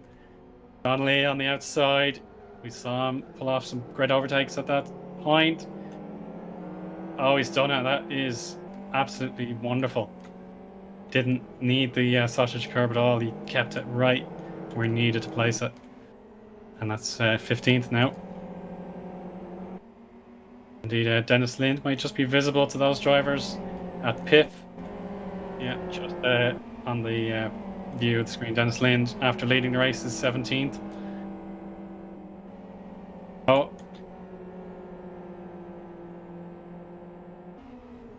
It's Vitautas, Laguskas and Pantola. They're very close to each other on the oval section. I just hit the tab button at the wrong moment and potentially missed some contact. I think so Nico's lost quite a lot of speed since that incident with Mackie Humla, and I think he's got some almost invisible damage because that car is not handling correctly at all at the moment. He's got a run on Vitautas Laguskas. I wonder if he'll go for it. I don't think he will. I think he realises he's just trying to get as far as he can without losing too much time, but it seems to almost be wobbling. It's doing something really strange. Yeah. May have left rear damage because that's where the spin.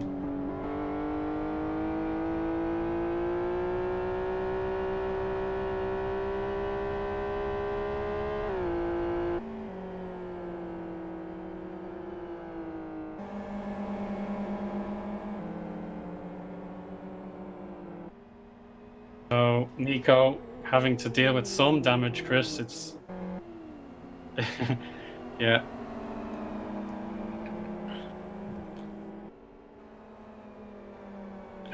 So Nico is dealing with some damage for Zinskas against Jacob Jeffen. There was an overtake between these two FXRs at some point, but on fresh tires, I would expect Brzezinski to have the counter-attack ready.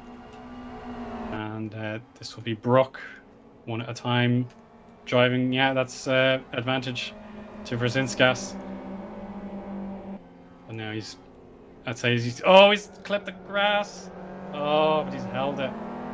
That's a lovely recovery with Daniel Balla realizing, oh, I've got a potential battle here. The slipstream won't come into effect, I don't think. It's good effort from Balla in 11th. With Adam Brown making his pit stop, he'll have to claw back 3.3 seconds.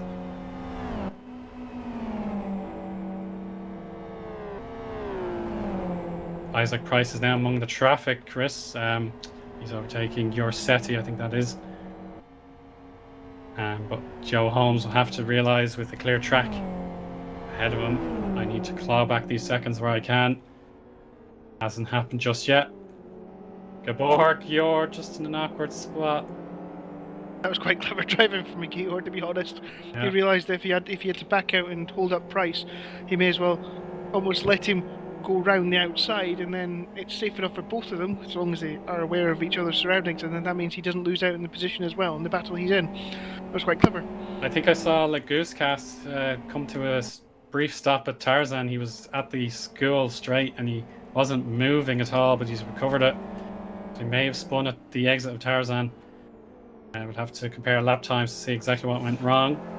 It's already a 1:30 at this point now, Chris, so he's lost probably 10 seconds at the very least. That's a strange one then, Owen. It doesn't look like a spin to me. It doesn't sound like a spin to me. I wonder if we can have one of our one of our eyes and ears. Patula's certainly passed him, and as you say, he's lost 13 seconds. He must have spun somewhere. I wonder if it maybe was, the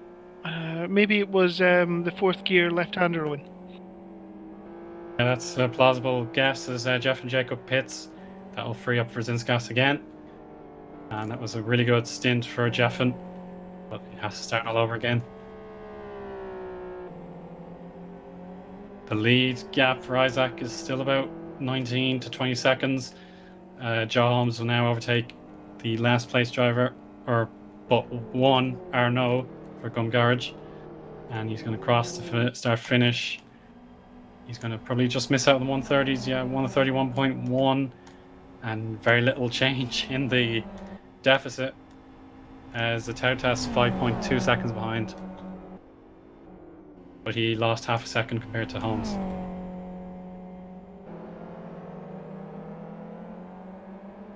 Let's review the top 10 again. We're over the halfway point. It's going to be the final third of the GT2 challenge race. Isaac Price holds the lead. Joe Holmes second.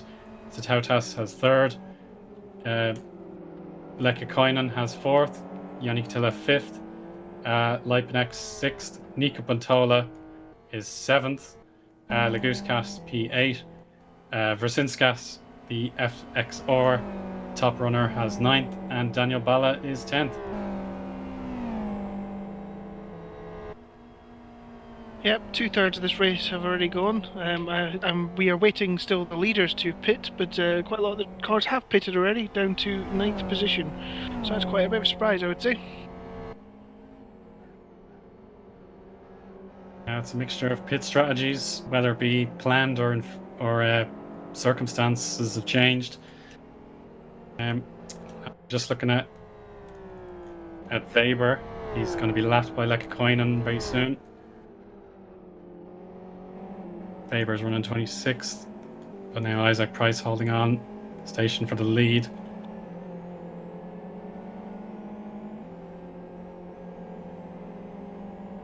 He's going to start the Sector 2 now at Piff Paff. Very strong times as the Tautas pits. As the Tautas pits from third place, he's going to drop back. Yannick Catella is going to be through. Yeah, very quick stop. It must have just been a splash, then a tire change.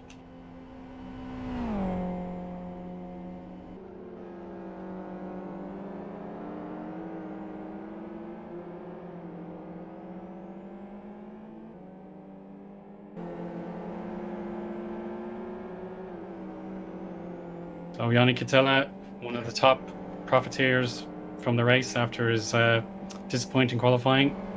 That's fourth place now, and Lekikoinen on the podium is only 5 seconds away with the 20 laps to go or so.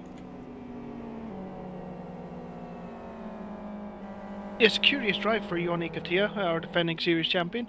A curious qualifying session. We could never just quite get in the zone, which again kind of happened to him at round 1 as well. But again, he's just proving that he is a good racer, a very, very good racer, exceptionally consistent racer.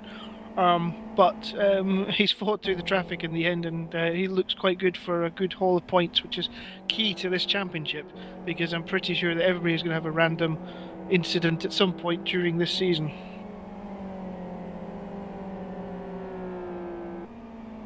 Dennis Lind holds 15th position, and he has Matti Humala just a second ahead. Graceland's the Graceland's sweeper.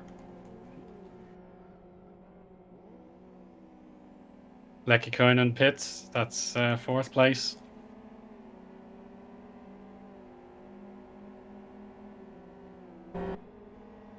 And he does change tyres, so he will just have a slash and dash finish to the finish of this race on lap 42 out of 60 now. As Leguskas also pits after an interesting race for him. What actually happened to Leguskas is he almost rolled it in Tarzan hairpin as he was in for pits. Race leader pits, Chris. Isaac Price comes in.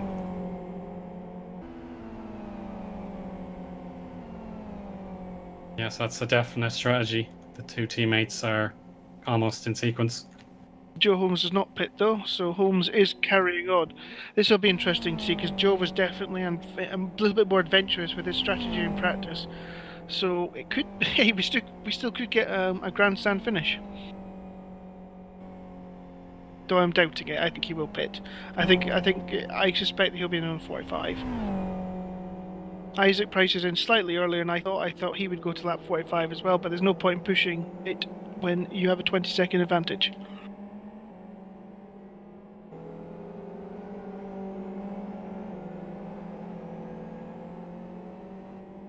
There was a fun little battle for 31st. Pavliski and Benoit Lemarie were very close, but Graceland's proved a little tricky for Lemarie. He lost a bit of time to Lusky, and it has to potentially use the slipstream on the oval.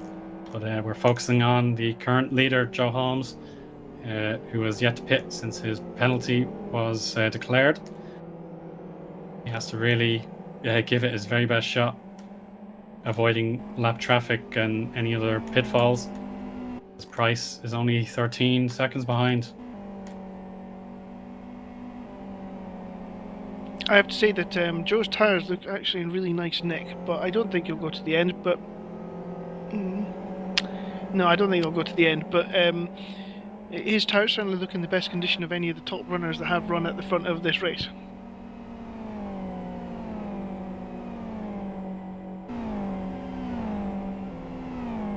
Joe Holmes carries on as we approach the three-quarter distance of this race. On to lap 44 out of 60, 1 minute 31.23, so he's still consistently in the low 31s. So really, this actually shows that his pace at the start of this race was very, very, very competitive. Dennis Lind seemed as though it was maybe a slight false dawn in the race because he ended up pitting quite early, though whether that's because he had damage or he was trying to call a strategy, we won't know until later on. But certainly Joe had more fuel than Isaac Price, and he was just sitting watching Isaac Price battle with Dennis Lind at the start of this race. So a fascinating duel that could have been, and still might be. You never know. We don't know in this series where you don't have to pit. So if Joe feels as though he can go to the end of this race as he's getting held up behind Jared Mead as they come through the fast left, you never know whether Joe Holmes might continue to the end of this race. Jared, you're going to have to get out the way there, my friend. Jared's sort of merging off the racing line is very unorthodox. He could have pulled off at the entry to Tarzan, but he decided Jones will accelerate out onto School Straight. So Jared Mead decides eventually to overtake Linka Pitts. All drivers, stand by for virtual safety car. We have a car in the gravel at Graceland. Stand by for virtual safety car. Oh, we have a car in the gravel. Car. It's Gorsetti, VSC declared. And Joe takes coming in the pits as the virtual safety car. Yeah. 15 seconds, and of course this speed is very, very slow at this track. Is it 70 miles an hour, Eoin? So we might get the grandstand finish after all. Yeah, about 50 miles an hour, 80 kilometers per hour. Joe Holmes has the initiative. Here comes Isaac. He can get out in time. But Shirley Price is hugging the apron. Joe goes. This could be the slowest. Come on, Joe, you have to go now. Isaac Price in super slow motion. It's through. Joe Holmes takes the lead overall, Chris. He pulled out a rabbit from the hat. What a race. So now we do have a fun race to the end. Holmes has got out in front next to the virtual safety car's slow speed, and after everything that's happened today, we're almost back to where we could have been at the start. Johnny Catilla also pits, but his advantage is going to be far less rewarding, I'm afraid. The tow test is going to gain on him. Ola decides to pit as well. That's a good call. Nico also ready to take advantage, Chris. Yep, and Tola in the pits, so he's going to get a nice little advantage there as well. It's 80 kilometers an hour. It's the pit lane speed, actually. So it is the pit lane speed that they have to go. I thought it was 70 kilometers an hour, but it's 80. They did make a change to the rule, I believe, to keep drivers with consistent rules. I was watching Giorsetti, who was stranded in Gracelands. He's recovered the car, but sort of track assistant Elmo is helping him out with his flat front tires. They're both punctured. So it's going to take another while for the VSC to conclude its work. Yeah, Elmo's trying to rescue the beleaguered race runner. Well, let's stay patient. Got to keep to the 50 miles an hour. Don't burn out the clutches either.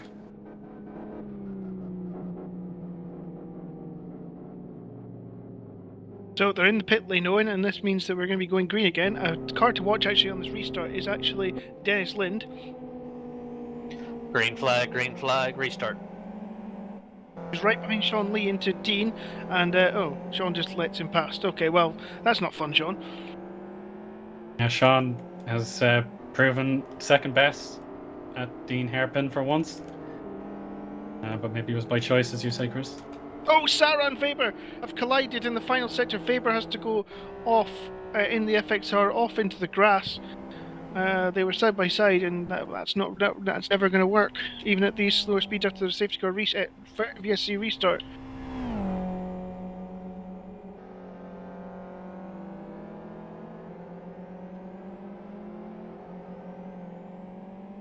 Well, Isaac is not going to give up by any means. It's only 3 seconds. But with Joe getting the tyre advantage now, if he can heat them up faster. At this stage, he doesn't know. At this stage, he won't have a tyre advantage on because Isaac already put some heat into his tyres without them dropping down to temperature again. So Joe coming out the pits on fresh tyres at the moment is no advantage. You can actually see Isaac Price is catching quite considerably at the moment. It's going to come down to who has the better tyres at the end of this race. Joe will have the fresher ones, as you say, but at the moment he does not have them up to temperature, whereas Isaac Price does, and Price is taking, well, visibly taking streaks and meters out of Joe Holmes on this lap. It's almost a second already. I mean, it's down to 2 seconds already, this gap. Holmes is trying to stabilise it as much as he can in the second sector, but he has not yet got his tyres up to temperature because they were just fresh out the pits, and then they cooled down on the 80 kilometers an hour section of the VSC. So Price is catching, and this race really could have a very interesting last 13 laps as we approach lap 47. That's a good point, Chris. Definitely got your knowledge of tyres up to speed there. There's a bit of lap traffic for Joe Holmes to overcome. I'd say he's going to manage that very soon. Jeff and Jacob, just in the camera shot a moment ago, is going to be caught and ordered to pull over by the blue flags.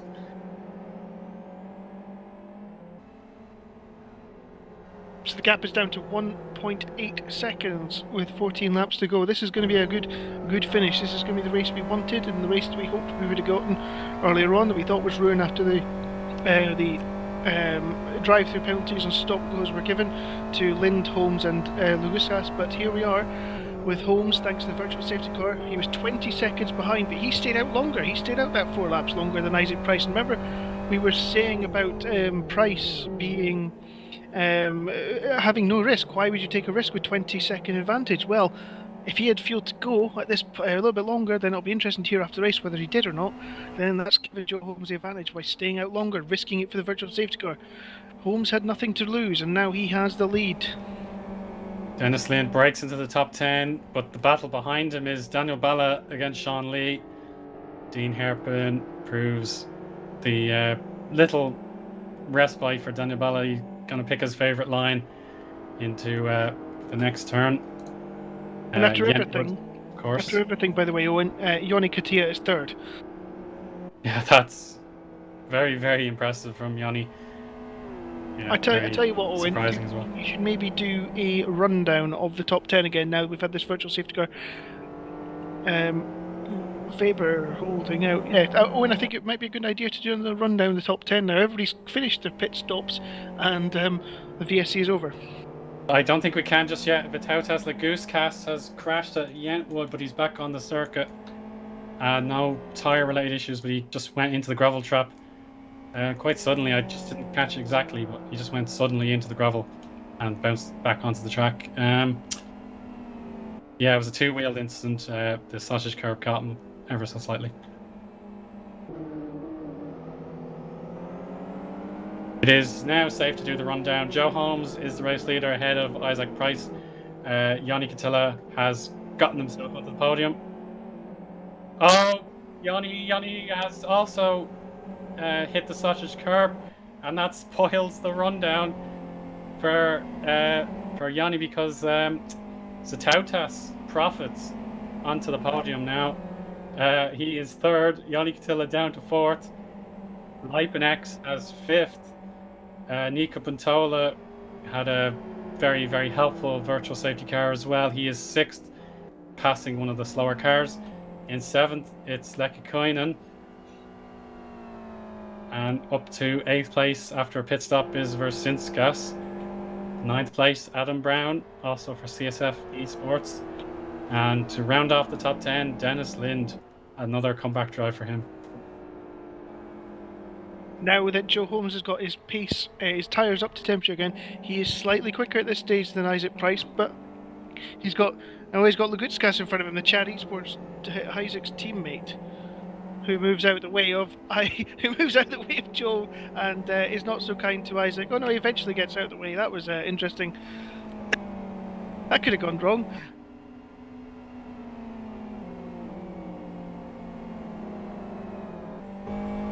Now, Owen, earlier on we saw when two similarly matched pace cars at the time, Dennis Lind and Isaac Price, and also actually Joe Holmes, were together, there was no chance that Isaac ever got really to come anywhere near getting side by side with Dennis.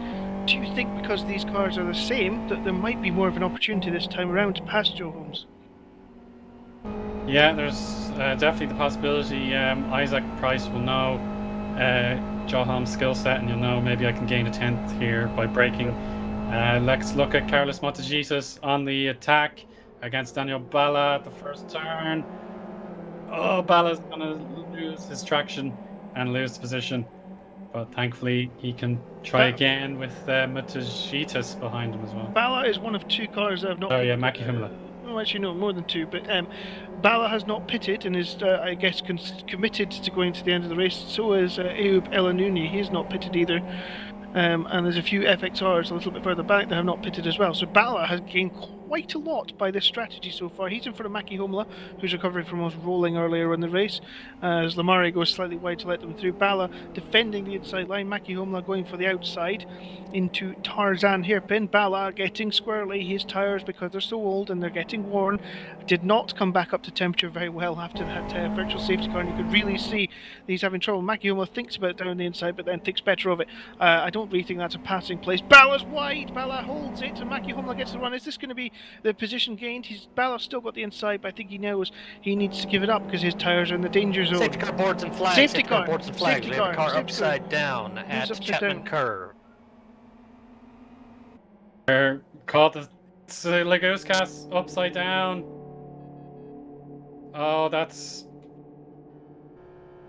sums up his race. Yeah, Chapman Curve, he is way off onto the grass after the Chapman Curve, but it's the dreaded sausage curbs at long last. Car on its roof. We've been fearful of this with the Rockingham roll. We want just the rock, not the roll, but unfortunately Lagutskas has caused it. Safety car deployed. Well, this is going to be a more entertaining finish. Yeah, so Holmes and Price again are going to be face to face after being brought to safety car speeds. Jeff and Jacob is watching them as well. He'll have to follow behind until he's blue flagged by other cars. We did see Ayoub El-Hanouni take his chance, Chris. He did go all the way without a pit stop, but now he does decide to pit. Yeah, very sensible, given that, as we were discussing, they were having issues to warm up their tyres. So I think you take this opportunity and then you hope that you can charge back if you have a little bit more rubber than everybody else. Because a lot of these cars pitted on lap 30-ish, Eoin, so they've got a little bit less rubber. Yeah, pitting a halfway, it's certainly a sensible thing to do, but they're going to be down on the rubber, as you say, and it could give those late runners a chance. But they're going to be short on time, only 10 laps to go. And then with Stuart Baker in the safety car, they're going to be ticking down the time ever more. It could be maybe lap 53 they're allowed back to green conditions. And the stranded car will still be 10 to 2. So I can see the bunching up taking another lap and a half.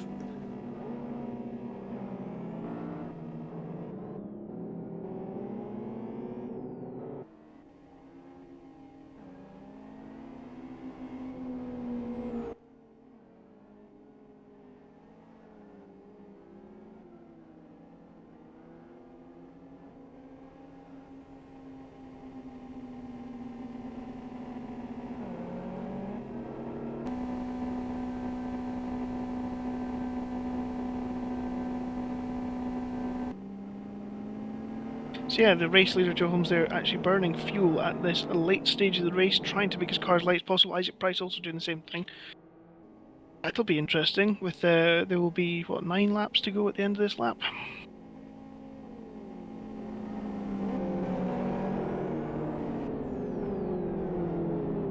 So when the field bunches up, we can comment on some of the other drivers outside the top 10. Maybe we haven't been able to give them perhaps the spotlight because it's been so intense up the front.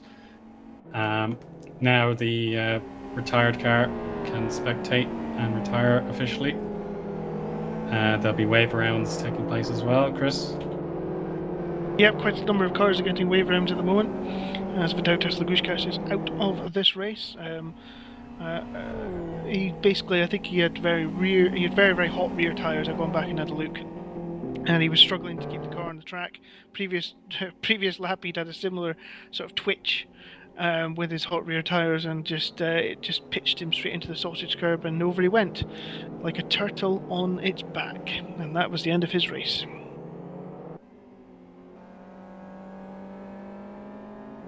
As we see all the cars coming through, this is going to be quite tricky, I'd imagine, because it's so very, very tight. This track, there's not an awful lot of room, especially with Holmes and Weber. Holmes is weaving around to get his tyres into shape, trying to stay to the inside of the track, and Weber coming around the outside. That was very close, wasn't it? Or was that just me? Apparently it was just me. Okay, it looked... So as well as commenting on the drivers outside the top 10, we'll actually give some notice to our Grid 2 runners. Their race has concluded. Tout Kavicius has won the Grid 2 race. Lucas Wilson and Tom Fuel for Gum Garage, 2nd and 3rd. So congratulations to those drivers putting in the practice. And we hope to see them compete in South City pre-qualifying. So certainly it's a great experience that the GT2 challenge has brought on so many competitors that we can run backup races as well to give the other drivers a experience. Whereas poor old me, I wanted to put in the effort in commentary, and I'll need to find a more pace at South City to actually have a go.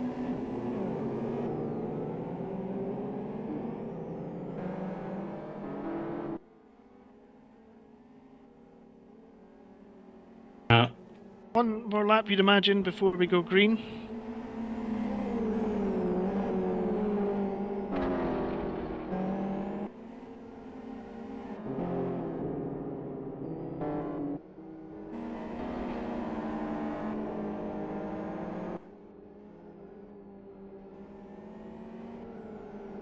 Tola perhaps going over the edge, hitting the wall under safety car.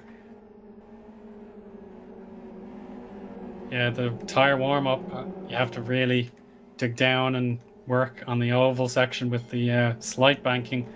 He can pitch you into a spin if you hit the rev limiter too excessively.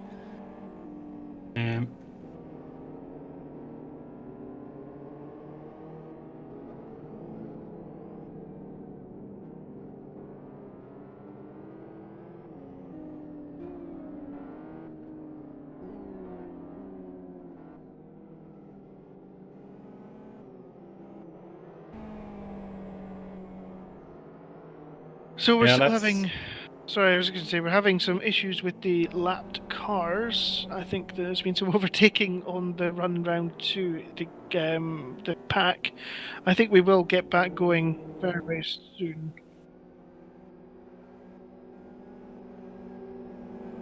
Apparently, it was a slow response to the wave by. So yeah, it's taking a little bit longer than it should have done, but I think we're going soon to go back running. We are approaching lap 54 out of 60 here at Rockingham International.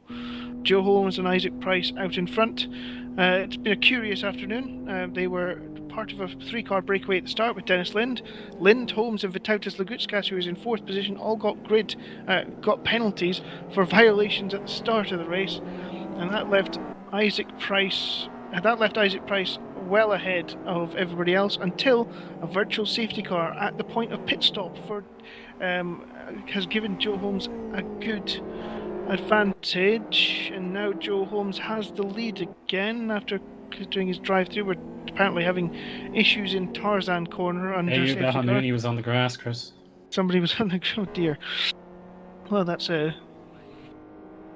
not going well. One more lap of safety car before the restart has been announced. Everybody, you can see how aggressively everybody is warming their tyres. This is going to be very, very interesting to see who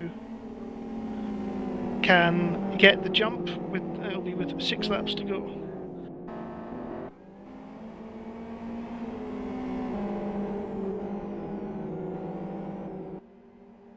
Yeah, so the driver's outside the top 10, but still with a chance to make their days even better. Safety car in this lap. We'll be looking out for Sean Lee, Carlos Magesis, Matthias Maki Humala, Daniel Bala, and David Gotch. They're definitely quick drivers on their day. They're just not quite in the the gold standard positions that they'd like to be. And Kaike Propo, Jared Mead, Patrick Linka, and Jacob Jeffin as well. A good mixture of XRRs there. They're dominant, but thankfully we're seeing the mixture of classes succeed as well.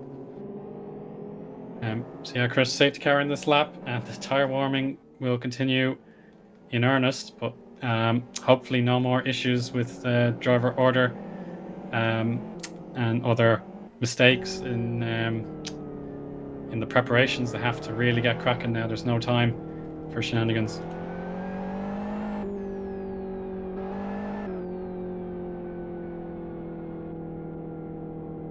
So, what's your prediction then, Eoin? This could be quite entertaining for the last few laps, couldn't it? Yeah, you bet. It's just been Isaac Price. It looked like all of his rivals were falling away, but he certainly won't be happy with Vitautas and Yoni Katila ready to go behind him. He was much more comfortable pulling out the gap on Joe behind Dennis Lind in the first third of the race. But single file. Oh, Vitautas hits Price. That's hopefully not a sign of things to come. You've got to calm down. Or was it a concertina effect? Yeah, Joe Holmes has now got the cars. He assumes control with the safety car pulling away. He's just got to wait and wait and wait until the first safety car line. 75 That's not kilometers until an hour. after Gretton Hairpin. It's holding. just pedestrian stuff, Chris. So after Gretton Hairpin, the first safety car line appears, and you'll have the right to accelerate after that point.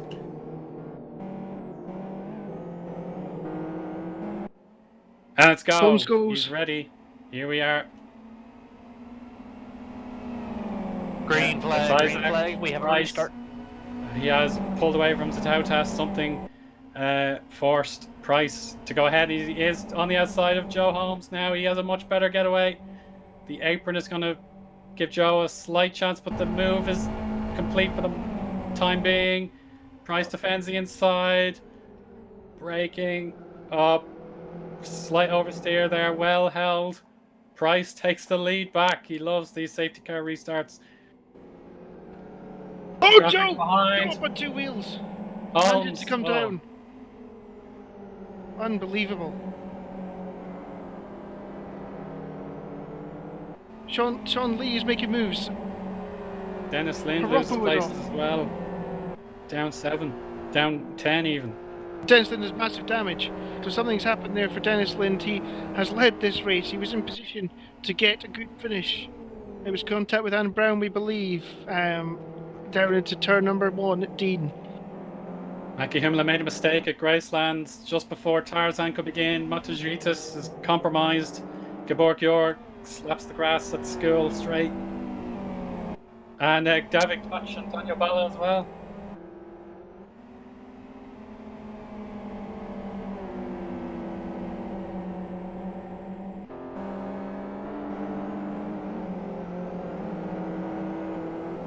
Hinkle up on two wheels into the final hairpin. This has been slightly chaotic, but not chaotic in terms of passing so far. It's just been nose to tail because of the nature of this track.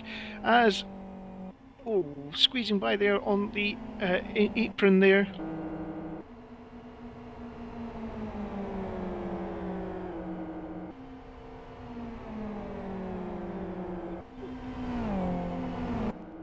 Oh, Sean Lee's down the inside, hitting Adam Brown. Sean Lee with a dive on Adam Brown into turn number 1. Oh. And Brown's been hit again, and he's rejoined. Oh, he gets away with it somehow. How on earth did Adam Brown not get reconnected? But Sean Lee, it looked like a dive for me, and it looked as though it was never really on. He wasn't quite up the inside of Brown as you need to be into that corner, because you always run wide, and that was either forceful or slightly careless and clumsy from Sean Lee. Yeah, that's Brown down to 16th. Radek Luski also wanting to catch him up and overtake. So close at Gracelands. Don't dive bomb unnecessarily. Link on the outside. It's very, very tight and tense into Tarzan, and Luski and Sarah are side by side. It was Luski who was sort of the inside of Hinkler, but Hinkler managed to come back at him. Sarah's going for the double move. No, Luski's going to come back at him down the inside, and well, Sarah has the run. Can he get it into the hairpin? Looks as though he's going to be able to take the position away from Luski, who's gone from on the attack to on the defensive, and he's going to narrow down the gap of Sarah. That's quite a good move, but he can't get the job done, and Sarah takes the position.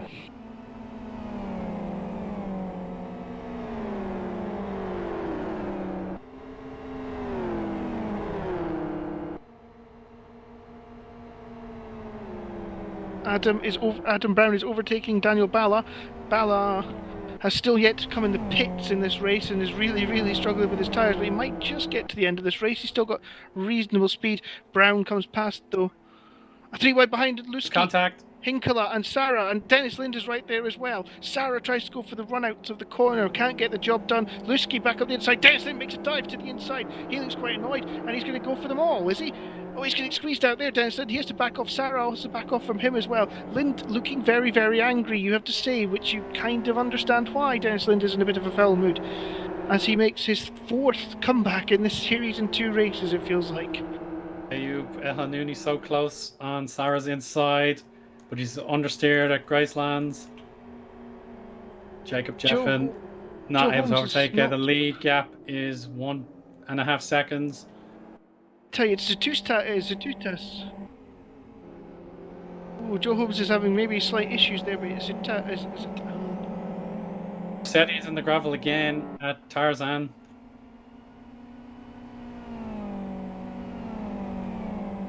It's Setti.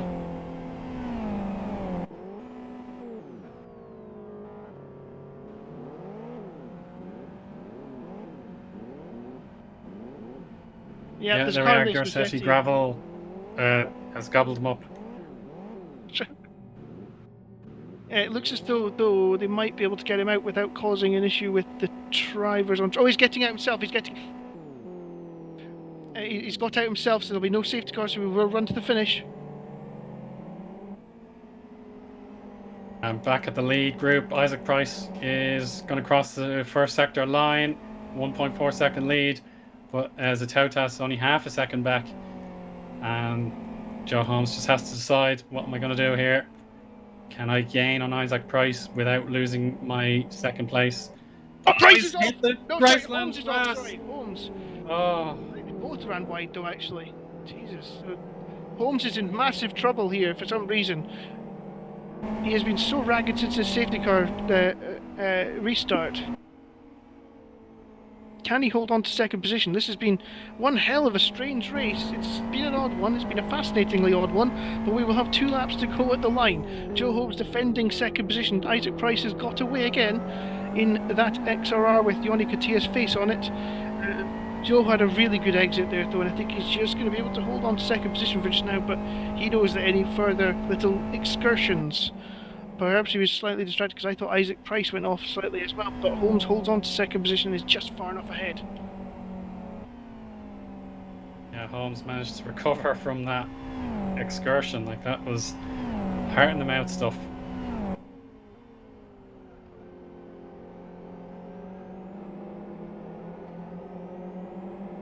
Yeah, he'll be very, very thankful that there's no sausage curb on the exit of that corner, because that could have been a very interesting incident if there had been.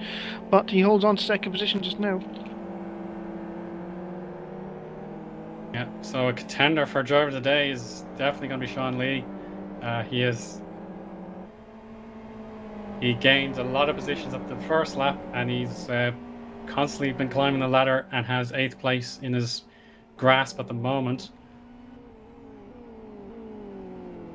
Joe recovers from his previous incident. He learned his mistake, and yeah, so Holmes doesn't like this sector 3. It's causing him problems, but he's able to hang on in there, Chris. Indeed, and actually the top 3 are getting caught now by Eoin Katia in 4th position, who has an interesting race. He might feel he could have had a podium without that error just before. Was it just before the safety car, just before the VSC when he went up on 2 wheels away? I think it was just It was after the safety car, Chris. He was behind Isaac. So we are coming on to the final lap of this race. Isaac Price leads from Joe Holmes. Leader on final lap. 60 laps of bizarre, at times, slightly odd racing. A difficult track to overtake. We knew that would be the case, but it's actually made for some spectacular midfield battles. At the front, it was a very, very interesting 3-car split away at the start between Dennis Lind, Isaac Price and Joe Holmes. And then we received word from the race directors that Dennis Lind was receiving a stop-go penalty. Joe Holmes had a drive-through and Vitautas Lagushkas had a drive-through, which looked to hand the race to Isaac Price, who then had a 20-second advantage. However, late in the race, with just 15 laps to go, after Price had made his stop for tyres and fuel, there was a virtual safety car for a car stuck in the gravel trap. That brought back into play. And Dennis Lind is off. The aforementioned Dennis Lind is off again. He's had a very frustrating race for him, and I imagine he'll be in a foul mood after this race.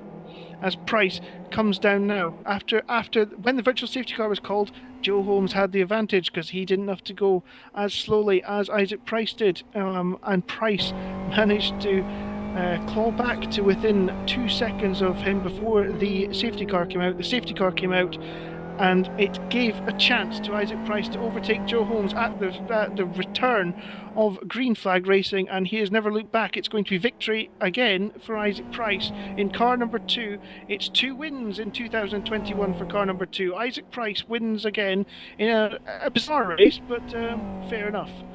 Price, Holmes, 1-2 again. Drag race between Pontola and Brzezinskas. There was a final dive from Brzezinskas to gain Pontola on the Gretton hairpin, but it just wasn't to be. Great race.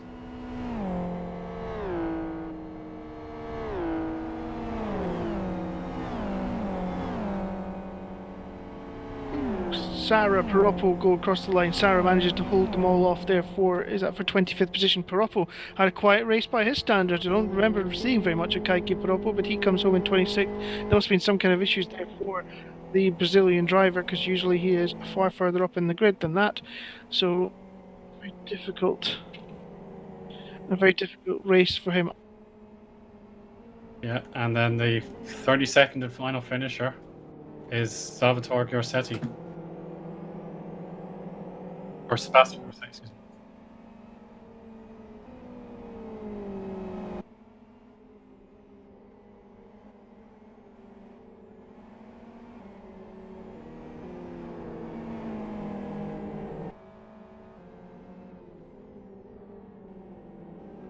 So, we're watching the top three come toward the line now.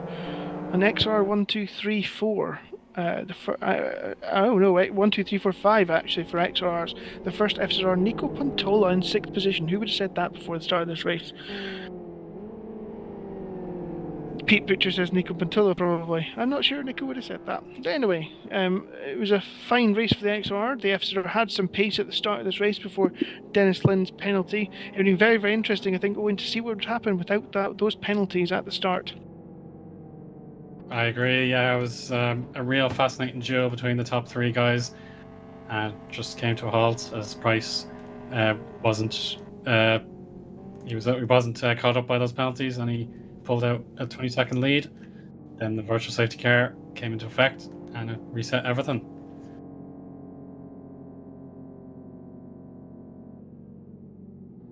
Yes.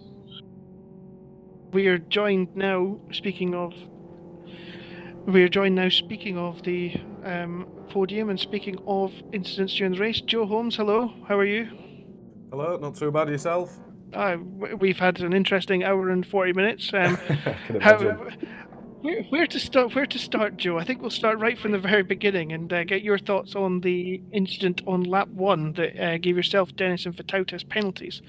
Well, I got a penalty for being out of position, but I couldn't really stay in position when Dennis were just going hell for leather, just setting off when he wanted to. So I feel like I were a bit stuck there. But I honestly didn't think I'd get a penalty for it. I knew Dennis would, but at the same time, Isaac went at the same time that Dennis did. So we're kind of thinking, well, if you're going to give Dennis it, then does Isaac get anything? But hey ho. Yeah, we were slightly confused in the commentary box because we could see that you were further behind. So we were thinking, okay, why is Joe behind? But we couldn't see that Dennis was making moves at the start. It looked as though he was doing it normally because we didn't have the speeds. And I thought personally it could have maybe been waved off, but that's the way that the stewards saw it. I thought it was going to get waved off, to be honest. I half expected it to get waved off, but... Yeah, it's was what it was. And then in the end, it was a very interesting finish with the virtual safety car coming out just as you were coming in the pit lane. Yeah, well, I actually had a couple more laps of fuel left, and the guy actually went off in front of me coming into Sector 2, and I'd seen that he'd got stuck, so I thought, well, I'm going to have to pit now. I can't really afford to go around again, so I thought I'll just take a gamble. It's the only way that I can get back into the race, so that worked out a treat for me, really. But then the full safety car isn't what I needed at all. No, it was not. It was just over a second at the gap, and it was going to be a thrilling finish, I think. And then, yeah, Isaac just managed to jump you at the start of the safety car there. So, yeah, I mean, it was a very interesting race for us to watch, and I'm sure it was an interesting track for you to drive. I know that you had much fun during practice sessions that were taking place. What's your thoughts on the upcoming round in 2 weeks at South City? It's been so long since I've driven anywhere like that. I mean, it's something that I'm probably more used to, this track. I don't think anybody had setups for it or anything. So I think I went a different way with my setup. I had too much downforce, which is why Isaac just went past me at the start like I was stood still. I think South City is going to be more like what the first round was basically. I think everyone's times are going to be pretty much nailed on, but you've just got to keep it out of the wall there. If you start smashing it into the wall and you need to pit and fix your car, you might as well not even bother turning up.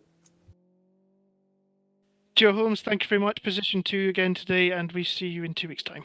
Thank you. See you then. Thanks, Joe. Hi. And now we are joined by race winner Isaac Price. 2 in a row, Isaac, but an odd race from us watching in the commentary box. I'd like to get your perspective on what happened on the start, because it seemed a little bit confusing from our point of view. We weren't quite aware of the speed that was going on at the start there with the race leader. Can you explain from your side what happened in that instant? To be honest, I'm not really 100% sure what happened either. Like, I was trying to be close to Dennis, and when he went, I initially reacted, and then I realized, wait, I mean, the green hasn't gone. Dennis just doesn't know the rules, so I lifted. But by that point, it was too late, and I'd already passed Joe, so I don't really understand. Like, there was some stuff like saying that people should be on the opposite side of the grid, but I don't really know what happened there. I think there was some sort of miscommunication because you're always going to take the inside there, which is where Dennis was. So, I'm not quite sure what happened, but I think that the way it worked out, I think the safety car, the penalty for Joe was unfair, but then I think, it was harsh at least. And I think, but I think the VSC kind of undid that. I got a bit of luck back with that VSC, so I'm quite happy with that. But yeah, I mean, the worst thing about it was I had fuel. I could have gone longer, but I was like, well, I haven't actually done a stint on this setup. I don't want to take any risks. I bet you there's going to be a VSC, and then I pit, and then like on my outlap, I see a car like in the gravel trap, and I'm like, oh god, this has gone wrong. But yeah. We did wonder whether you had more fuel, but we said at the time, why would you gamble with a 20-second lead on a safety car coming out and screwing all that over? Oh, I didn't think of a virtual safety car, but yeah. I was aware of it, but yeah, I mean, it's never happened in any of the races, so I kind of just thought like, what's the bigger risk? And to be honest, I thought that I'd still be ahead of Joe even if there was a VSC. I didn't think he was close enough, but I think kind of combination maybe. Like I was quite cautious on the entry. I put extra fuel in.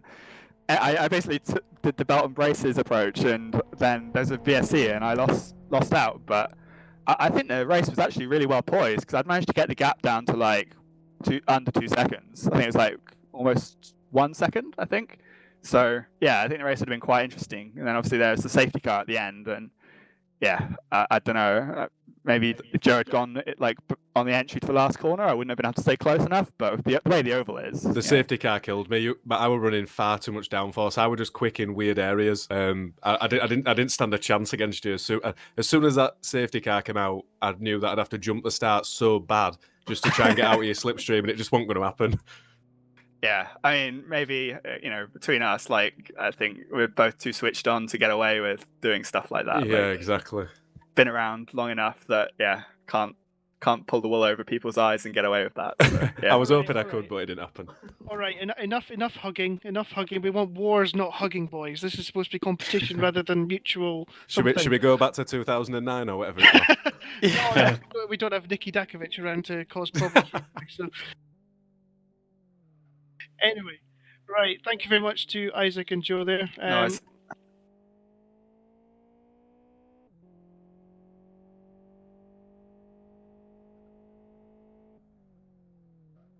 We are joined also by Darius Vajinskas, who finished in 7th position in the FXR. Now, first question for you is, you made a pass on 4 cars at once. Can you tell us about that? Yes, it was nice. Well, it was hard to overtake because after last corner, guys ran away from me. So I had chance, so took it and parked it on Apex and overtook 3 cars or 4, I don't know. It was certainly a spectacular moment of this race, and we caught it all. It was great to watch, especially we really enjoyed your hustling style in the FXR throughout that race. It looked as though you were absolutely on it from moment one to make up for the deficiencies in the car in the straight line, and we certainly enjoyed on the broadcast watching you today. Thank you. With South City coming up, how do you think you can go in the FXR around there? Because naturally that should be a bit more of an FXR track than the first 2 we've been to so far. Yes, I hope I will have the time to practice more than this round, so maybe top 5, maybe. We will see. And hopefully more 4-car overtake, because, that was good. Not there. You never know. Okay, thank you very much. That was a very entertaining race. Thank you for providing the entertainment. Thank you, guys. And now we are joined by Adam Brown. Adam, you ended up in 15th position, but a late race tangle with Sean Lee really cost you a top 10 finish. Yeah, I'm not too pleased about that, to be honest. I think I'll be getting a protest. It certainly looked to my mind as though it was a little bit ambitious, shall we say. Yeah, definitely. Ambitious. It's a good word. At one point in this race, the two CSF esports cars were 4th and 5th, and you come away with 6th and 15th. It looked good for a while there. The two of you were really competitive today. Yeah, I don't really know what it was for me at least, because I've not really done enough practice at all. I think I just had the right setup. I think everyone was trying to do something fancy with it, and I was just sticking with something. And yeah, it was fine. I just lap after lap made sure I didn't crash until I got crashed into. And yeah, that's it. It did look ambitious, but I'm sure that the stewards will look into it as we move forward. South City next, Adam. How do you feel going into that with an FZR? In terms of the way the track works and how slow and fast it is, it's much the same as Rockingham. So if I was doing this well at Rockingham, I think I'm looking forward to it. If I get some better practice in, I should be quite competitive. Okay, thank you very much, Adam, and we'll see you in 2 weeks' time. Thank you. Okay, everybody, so that's been round 2 of 2021 GT2 Challenge by New Dimension Racing and here us at simbroadcast.tv. Eoin Harmon, what did you think of that, and what's your final thoughts on the evening? Yeah, thanks, Chris. It was definitely, you couldn't take your eyes away from it. There was the combination of the driver's skill on show once again. Then we had the drama of penalties, VSCs, and an SC as well. As we say, the fear of people rolling, it did come true, but it could have been a lot worse. So I'm impressed from that aspect. If I was entered, I would have probably rolled it in about 5 laps. I have a lot of practice to do myself. We saw the mid-pack as well. There were a few bumps and Harrys as well. Have to tone that down a bit. We want to make sure everybody hangs it in there where they deserve to be. But that's the nature of racing. I really enjoyed it, but it was definitely non-stop action. It's so tricky to follow it all, but I hope we did it justice today. Yep, so everybody, I hope we will see you again in 2 weeks' time from South City. It will be an interesting one, that one. Can the FZR finally reign supreme this season? It looked as though it had a chance today with Dennis Lynn driving, but in the end it was the usual two at the top. Isaac Price and Joe Holmes finished first and second for the second consecutive round of GT2 Challenge 2021. From everybody here at New Dimension Racing and simbroadcast.tv, I've been Chris Ford, he's been Eoin Harmon. Thank you very much for joining us, and we will see you in 2 weeks' time. Bye-bye.